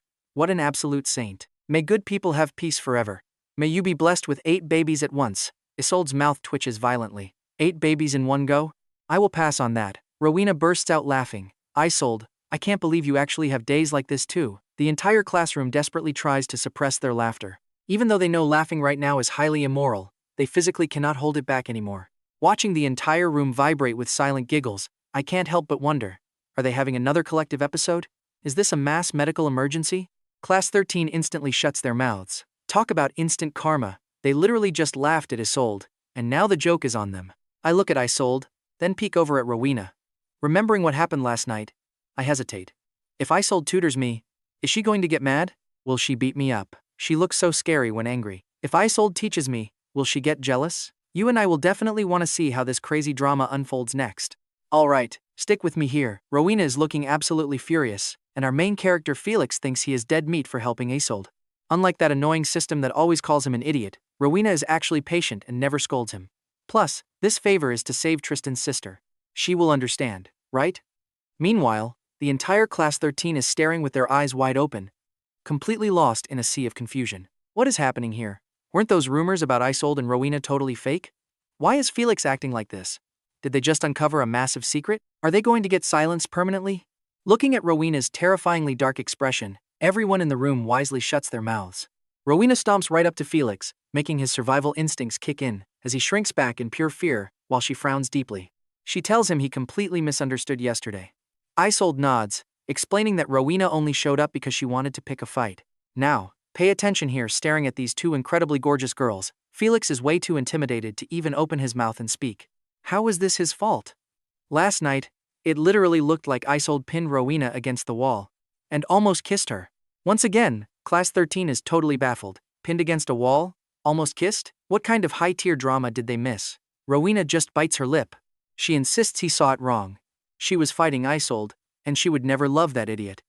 Rowena has a fiancé and will never betray him. Do you get it, Felix? Staring into her deep, captivating eyes, his heart starts beating like crazy. You and I both know nobody could survive this double beauty attack. Isolde notices and immediately speaks in a sweet, gentle tone to coax him. She reminds him of his promise to protect her forever. Seeing Isolde look so pitiful, Felix's heart melts by 2/3. What exactly do these two want from him? Alright, you and I know he is a total goner. This guy seriously cannot handle beautiful girls and their deadly honey traps. Isolde's lips curled into a gentle smile, her eyes sparkling as she looked at him. Rowena softened up too, looking incredibly sweet. Meanwhile, the rest of Class 13 was screaming internally. Like, hello? We are standing right here. Stop ignoring us like invisible air. At the exact same time, inside a dark, isolated cellar, a filthy girl locked tightly in heavy chains lies completely still on the cold floor. Now, pay attention. She stays asleep even with rats crawling on her. But suddenly, A loud noise shatters the heavy silence. A sliver of bright light cuts through the darkness. A man steps inside, and seeing the girl on the floor, kicks her viciously. She does not even flinch. He spits out a nasty curse. Trust me, you do not want to blink. Seeing him, she cowers in absolute terror, begging for mercy as he raises a massive club, ready to strike. Let's dive into this wild story where a helpless girl braces for a brutal beating, but the blow never lands. Instead, a massive crash echoes through the room. Shaking, she opens her eyes and sees her attacker knocked out cold on the floor. She backs away in terror, but then, a tiny black cat quietly strolls inside, walking right past the unconscious man straight toward her. Gently, the little cat drops a fresh piece of bread right in front of her. She is too terrified to touch it, but staring at the food, she swallows hard over and over, desperately wanting to devour it with her eyes. Understanding her fear, the cat quietly walks away, and the moment she is sure it is gone, she lunges forward, ravenously stuffing the bread into her mouth. Watching from behind the door, the cat finally sighs in relief, and trust me, we are all glad it got there in time to stop that brutal beating. If she got hurt, its master would lose his mind and refuse to train. You see, this cat was actually a powerful system avatar. It was sent here solely to protect the girl, but as it prepares to search for more food, sudden footsteps force the feline to dive back into hiding. An old man, a woman, and a young guy burst inside, and the moment the woman spots the unconscious man on the floor, she rushes over and shakes him frantically. Once he wakes up, she snatches a thick wooden stick and charges at the cornered girl, screaming, "You trash! How dare you try to seduce my husband?" She threatens to beat her to death, but right as the weapon swings down, the young man catches it, leaving you and me begging for the next episode. Trust me, you will despise this greedy husband telling his wife to protect their merchandise. Hearing about the money, the abusive woman stops her beating. Still, she spits out a few final venomous curses to calm her rage. She drags the unconscious man out, cursing loudly as they walk. "If I ever catch you looking for her again, you are dead." The weak husband dares not talk back, quietly lowering his head and following behind. The old man glances at the helpless girl and tells the younger creep to move out. The punk complies, but throws a disgusting, predatory leer that makes her cower deeper in the dark. Not long after, the heavy door that just closed creaks open once more. Now pay attention here. The creep sneaks back inside holding a steamed bun, offering it to the girl, but she stares in terror, too afraid to move. She knows these monsters never give out free food. Seeing her stay frozen, he reaches out to grope her, but she instinctively dodges his filthy hands. The punk sighs in regret. She is beautiful, yet he cannot touch her. But once he sells her, he will be swimming in easy money anyway. Why would he care about one girl when he is rich? Eating his bun, the creep lunges forward again, trying to force himself onto her. You're going to love this instant karma. This creep actually thinks he can take a piece of her, but just as his fingers reach out, a black cat lunges, clawing his face. He roars in pure rage, grabbing a stick to chase it, but he can't catch that lightning-fast, agile shadow. Let's see what happens next. Inside the room, she stared at the door in absolute panic, terrified her savior cat would get caught and killed. But trust me, her worries? Entirely pointless. All right, you and I are about to watch how a literal system avatar disguised as a black cat easily escapes a human and sneaks inside to save a desperate girl. Holding a plastic bag in its mouth, the cat dropped it right in front of her and gently nudged it closer. Inside were 2 loaves of bread and a bottle of water.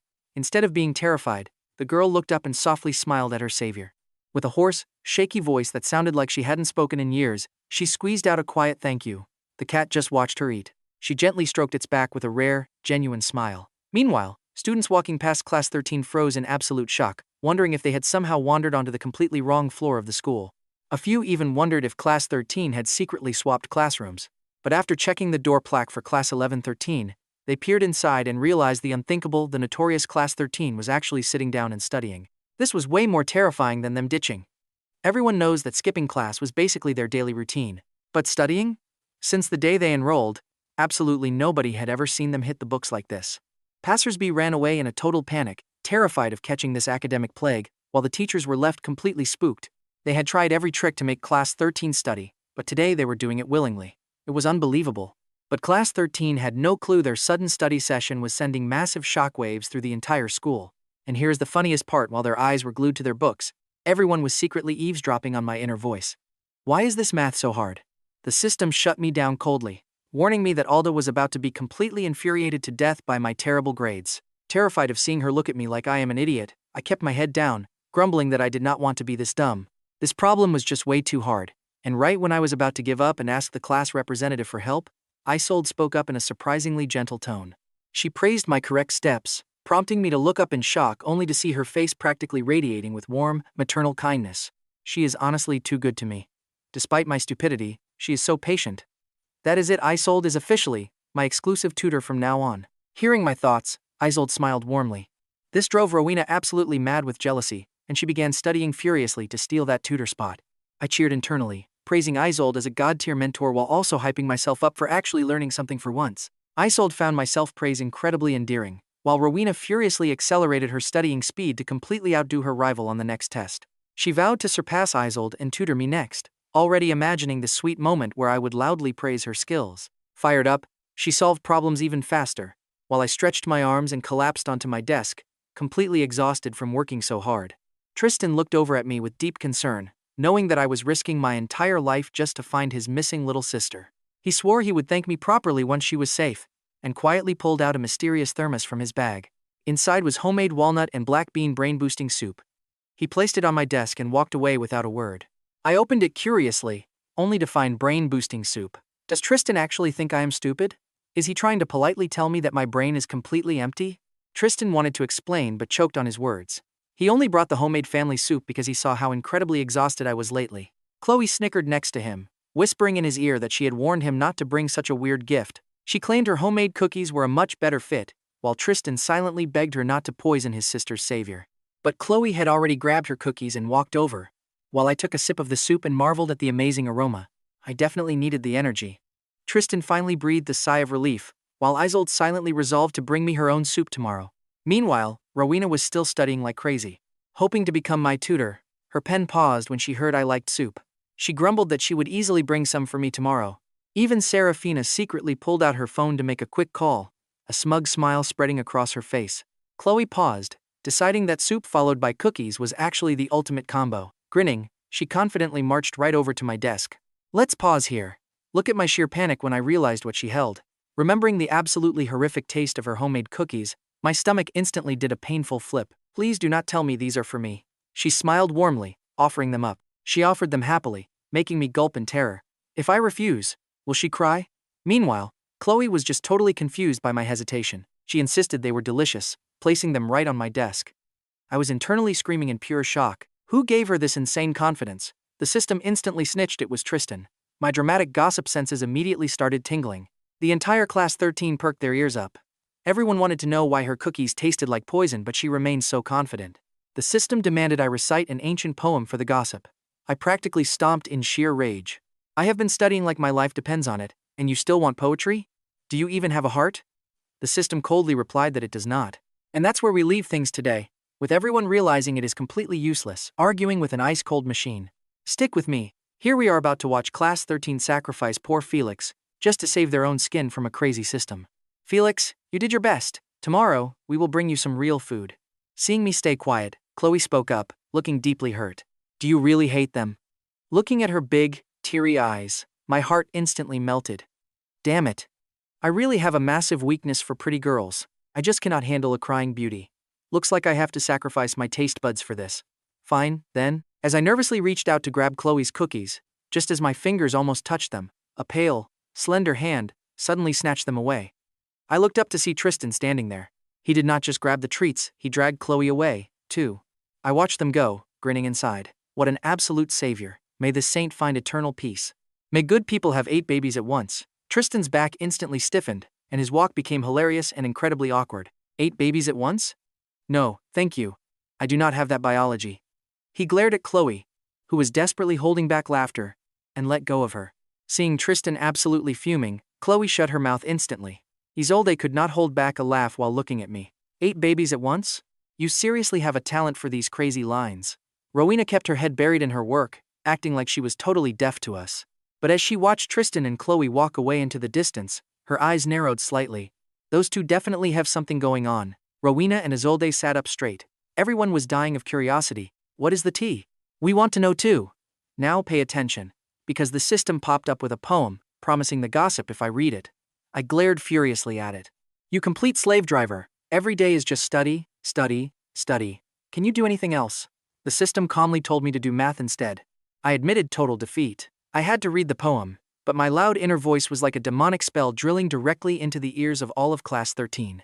Whether I memorized it or not, they had no idea. But they definitely remembered everything, forced directly into their brains by my loud inner voice.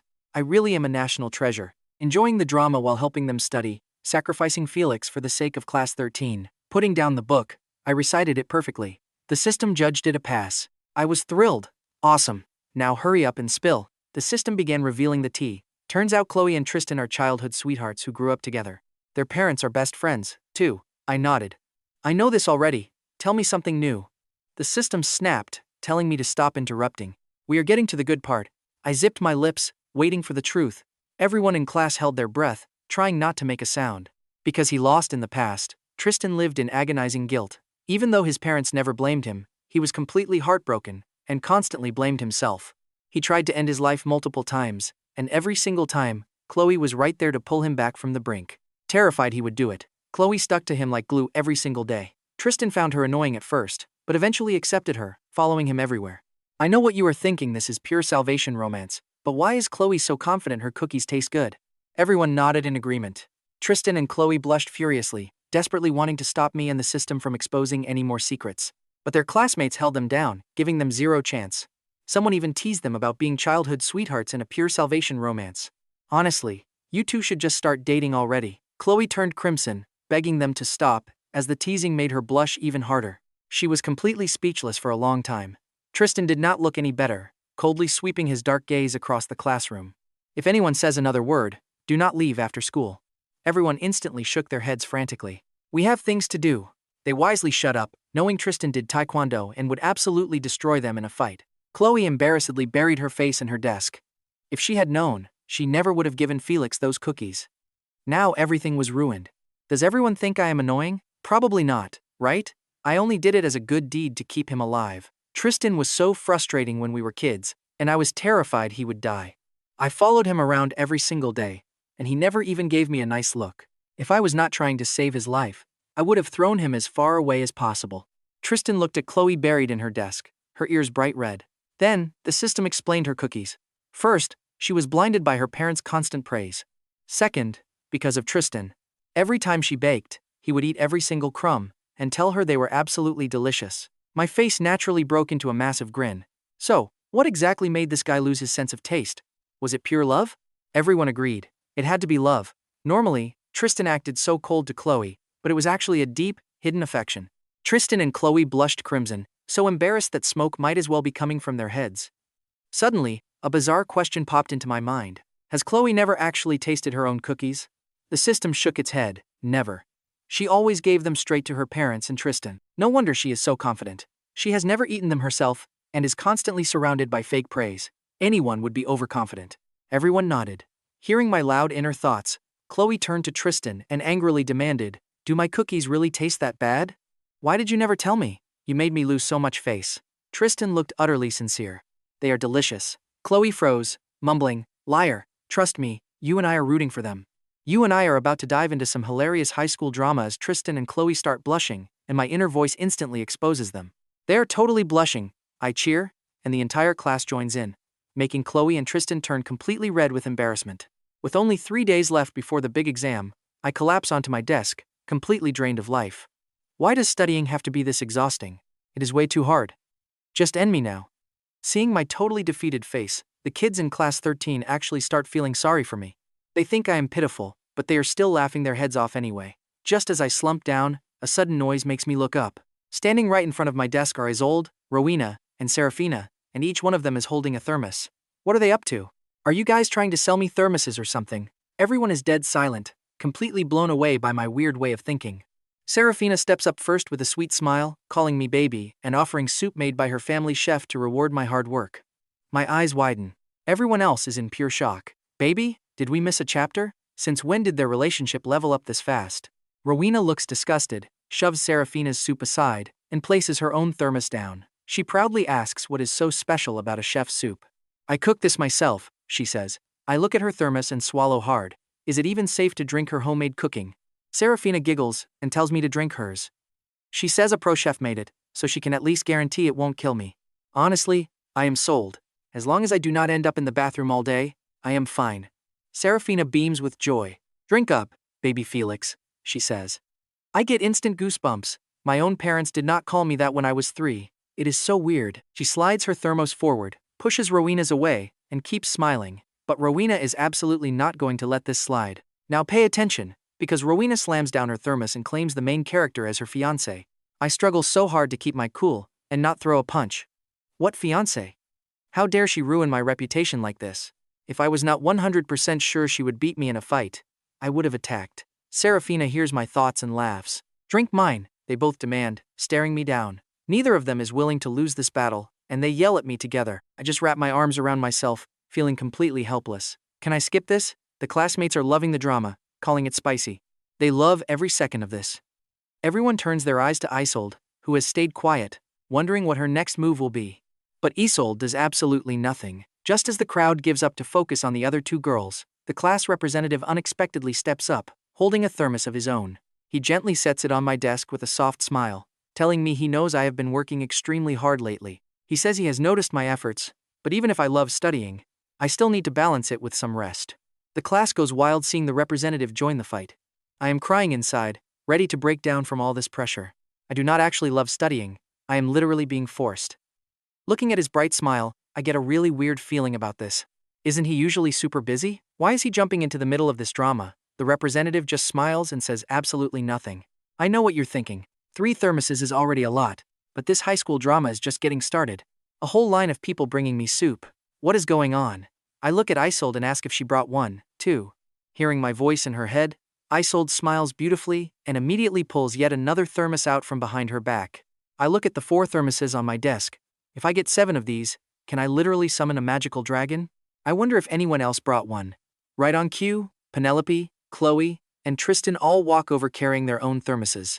My desk is completely packed, so the last 2 have to go on Orion's desk. Honestly, this whole situation is hilarious. We actually managed to gather exactly 7 thermoses. This is insane. The surrounding crowd gets even more hyped for the show. Some kids even regret not bringing soup. I look at Orion, feeling a bit bad for taking over his desk space. But Orion is secretly thrilled, his eyes sparkling. He loves sitting next to me because he gets a front row seat to all the drama. Even if things get a bit noisy, watching this chaos makes it all worth it. He is never giving up his spot. He will not let anyone steal his VIP seat. Meanwhile, I am completely oblivious, just scratching my head looking at these 7 people. Are we even this close? I never asked for soup, so why did they all bring it? Do they want something from me? Serafina quickly speaks up, confessing her love and explaining that her father used to cook soup every single day when he was courting his partner. She tells me to try it, but I just smile awkwardly. Using her dad's old courting tricks on me feels a bit weird. Serafina just smiles and says it is perfectly fine, as long as it gets the job done. I force a polite thank you and look at the rest. Rowena turns completely red, stammering that I am her fiancé. Of course she has to treat me well. Seeing her blush, I lose it inside. Why are you blushing? I am not your fiancé. And that's where we leave it. But trust me, you're going to want to see how this crazy love battle ends. Alright, you and I are about to see this girl Rowena dream about the main character crying in her arms once he gets his memory back. Rowena smiles like a total dork, telling him to drink up. But honestly, why does her smile look so goofy? Her cool girl image is totally ruined. She does not care though, but before he can speak, the class representative cuts in. He claims checking on classmates is his duty. But wait, that sounds sketchy. If he cares so much, where is everyone else's share? The whole class agrees, demanding to know where their soup is. The class representative just pushes his glasses up, ready to explain. He claims Felix has been studying too hard and needs the nutrients, making the entire class roll their eyes silently. Oh, so because the rest of them are slackers, they do not qualify for a single bowl of soup. They vow to study hard next time just to see his excuse. Looking at the representative's sincere face, our main character reluctantly decides to trust him. He accepts the soup, making the representative beam with joy, while the rest of the classroom instantly stops smiling. Everyone turns their eyes toward Isolde. It is her turn to shine now, right? She blushes pink under all the intense attention. She offers him the special sweet soup he adored as a little kid, telling him it will completely restore his vital energy after studying so hard. She even offers to explain yesterday's exam, making Felix's eyes light up as he looks at her with sudden warmth. She is truly an angel who understands him. Felix absolutely loves sweet soup, especially the legendary version made by Auntie Lee at her house. When Isolde confirms Auntie Lee indeed made this batch, Felix's eyes shine like twin spotlights as he thanks her. Her gentle voice tells him it is nothing, while the rest of the class looks on with faces of pure horror. They realize they missed their shot. No wonder Isolde was confident. She had secret family support. Serafina glares over at Rowena. If you plan to marry Felix eventually, how do you not even know his favorite foods? Rowena's expression darkens instantly. She never expected Isolde to play this dirty. Everyone realizes they are dealing with a legendary childhood sweetheart. She targeted his ultimate weakness instantly. Meanwhile, the class representative watches them, keeping a very stiff smile on his face. His smile loses all warmth, turning into something intensely creepy. Suddenly, Penelope asks why everyone brought him soup. The question shifts Felix's attention to her. He asks why she brought soup too, making Penelope blush incredibly red. She has no clue how to answer. She cannot exactly admit that his inner voice saved her family from a massive disaster. Since she cannot say that out loud, she stammers before blurting out a weird question about his pale skincare routine. Felix's eyes pop out. What kind of question is that? The entire class stares at her like she has grown a second head. He is a high school boy being tortured by math. His entire skincare routine is just cold, tap water and pure despair. The whole class facepalms in unison. Blushing like a bright red traffic light, Penelope awkwardly shoves her thermos onto his desk. She tells him to just drink it for his brain, but before he can argue, the study system chimes in smugly. Here is the part you and I need to watch closely. The system explains that while Felix ranted about a real estate scam, Penelope's father was literally about to sign a contract with that exact fraud company. Hearing his voice, she panicked. She called her dad, faking a stomachache to stop the deal and save them from bankruptcy. Felix realizes he is basically their guardian angel. Penelope frantically looks away, pretending the classroom ceiling is super fascinating, but the grateful blush on her cheeks gives her away. He stares at the 7 thermoses on his desk. If he drinks all of this, he will literally drown before he can study. But feeling the intense glares of the girls and the representative, he knows his life is on the line. To keep the peace, he heroically announces he will take a sip of each one. He grabs Isolde's sweet soup first, chugging half of it immediately. Auntie Lee's cooking is unmatched. Isolde smiles like a true winner, radiating absolute victory. Rowena glares daggers, vowing to kidnap Auntie Lee for the recipe. But trust me, this drama is just the calm before the storm. With only 3 days left before exams, the troublemakers of Class 13 transform into a militarized study squad. Their mission? Operation Jump 100 ranks. Their target is Felix. Rowena slams an English textbook onto his desk, unleashing her terrifying school tyrant aura just to teach him grammar rules. Isolde tells him to review geometry, smiling gently while her grip on his shoulder is terrifyingly tight. The class representative Caspian hands over a list of 50 predicted history questions, pushing up his gold-rimmed glasses with absolute, undeniable authority. Even Serafina hires 3 Ivy League tutors to build a custom study cheat sheet just for him. For 3 days and nights, Felix lives in pure hell. If he blinks, Tristan appears with black coffee, staring at him with such desperate hope that he feels guilty just for breathing. He is basically a donkey on a treadmill, and the carrot is saving Tristan's little sister. The system notes that the master is actually studying without needing any electric shock punishment. The system sniffles dramatically, while Felix internally screams that he is only saving a life. And trust me, you and I are going to see if he survives this exam nightmare next time. Trust me, you're about to see the most intense exam day in history. The teacher starts passing out the test sheets, and I look around. Seriously, not a single student in Class 13 is sleeping. Every single one is sitting straight, holding their pens like deadly swords. But they aren't fighting for themselves. Their goal is to count their points perfectly to rank right below me, guaranteed to push me up the leaderboards. Now, I look down at that math paper. Usually, these numbers look like cursed ancient symbols. But today, they actually make sense. Isolde literally explained this exact formula, I realize, pressing my pen to the page. Rowena made me write this proof 20 times until my fingers cramped. For 2 hours, I fight the absolute hardest battle ever. As the final bell rings, my soul basically leaves my body. The school moves fast. 3 days later, the official rankings go up in the main hallway. Everyone from Class 13 crowds the board, shoving aside the terrified honor students. Where is he? Where is our boy Felix? Chloe yells, searching from the very bottom.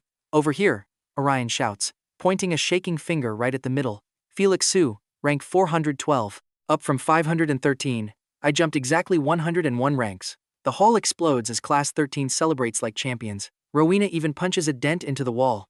Serafina hugs Isolde before instantly shoving her away in pure disgust, while the class rep actually lets out a rare, genuine laugh. Now pay attention to Tristan. He is totally frozen, slowly turning his bloodshot eyes toward me while shaking like a leaf in a brutal hurricane. I do not waste a single moment. I close my eyes and yell inside my head, "System, I did it. 101 ranks. Where is she?"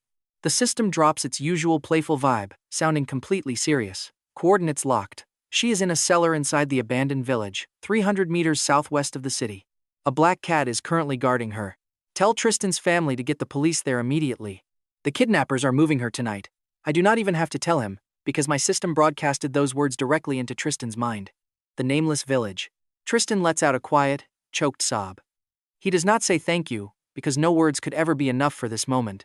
He just turns and sprints down the corridor, ripping out his phone to call his dad. Chloe runs right behind him, leaving the rest of Class 13 standing there, completely exhausted but feeling totally triumphant after our massive win. We actually did it, Isolde whispers softly, giving me a look that makes my heart skip a very dangerous beat. Of course we did, Rowena smirks, crossing her arms. My fiancé is a total genius when he actually tries. Hey, still not your fiancé, I groan, hiding my face. 2 days later, the news breaks. A massive trafficking ring was completely busted in a distant village, and the heiress of the Vance family was safely rescued. You and I both love a good twist, right? Well, those criminals were found covered in deep scratches from a feral black cat that vanished into the night. Tristan skips school for a week to stay by his sister's hospital bed.